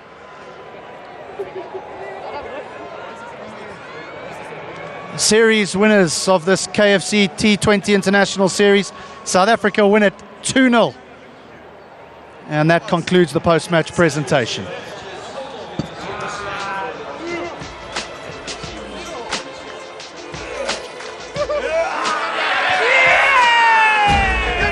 cheers all round as they hold their trophies aloft, photographs as well to make memories. It's been well done, a particularly good improvement from game number 1 and going in the direction they would like to go as they head out to the 2020 World Cup, or the World 2020. It was interesting, the chit-chat from the captain, Puff du Plessis. There's the man of the moment with his opening partner at the top, Hashim Amla. They were just fantastic. Good problem to have then, with 3 men who strike the ball so well. Quinton de Kock was brutal in the one-day internationals, as was the case with Hashim Amla. Really good together. They open in one-day internationals and have been formidable as a partnership. And A.B. de Villiers, who's one of South Africa's best players, if not the best, have decided they'll open with him in 2020s, and he's shown today that he certainly can do that and do it well. Test match cricket on. New Zealand against Australia. Live tonight, day number 3 at 2300 on SuperSport 2. Runs galore over there, some quick, some perhaps not that quick. More cricket. Domestically, the Momentum One Day Cup comes to its conclusion. It's the playoff, the Highveld Lions hosting the Warriors. That's on Wednesday, on the 24th at 13:45. We're live on SuperSport 2. Then, just when you thought the season was over, not just yet. Yes, England go off and that tour is done, but more preparation for the Proteas. They take on Australia in 3 T20 internationals. The first of those is on the 4th of March at 17:30 on SuperSport 2.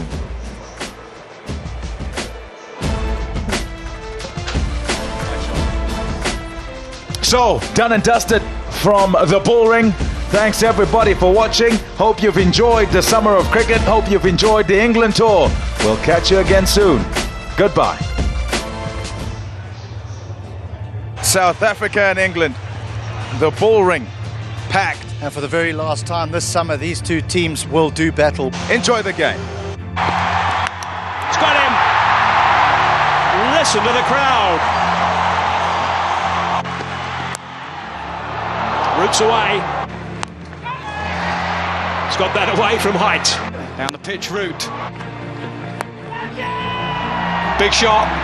Mid-off should take a comfortable catch. Does take a comfortable catch. Tahir celebrating again. You have a problem, call the $1 Million Man, and he can come and sort things out. Smashed. Bang! Out of there. He's got under that, all right, and that's gone miles as well. Another one in the top tier. Wow, what striking from Josh Butler. Short arm jab. Wow, short arm power. So 172 it is to win. And that's a pretty good start. That's flat. 2 bounces. Beautiful from Amla. Oh, he's clubbed that. He's laced it. Again, it's the power this time. Right, 6 more. He'll feed off there too, Amla. Down the track, lodged. Oh, he's clubbed it. It's a forehand smash. Biggest roar of the day, half century for A.B. de Villiers of just 21 deliveries.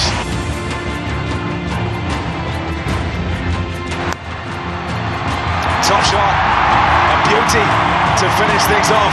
It's the captain, Puff du Plessis, who gets 4 through extra cover. And South Africa win the T20 internationals 2-0.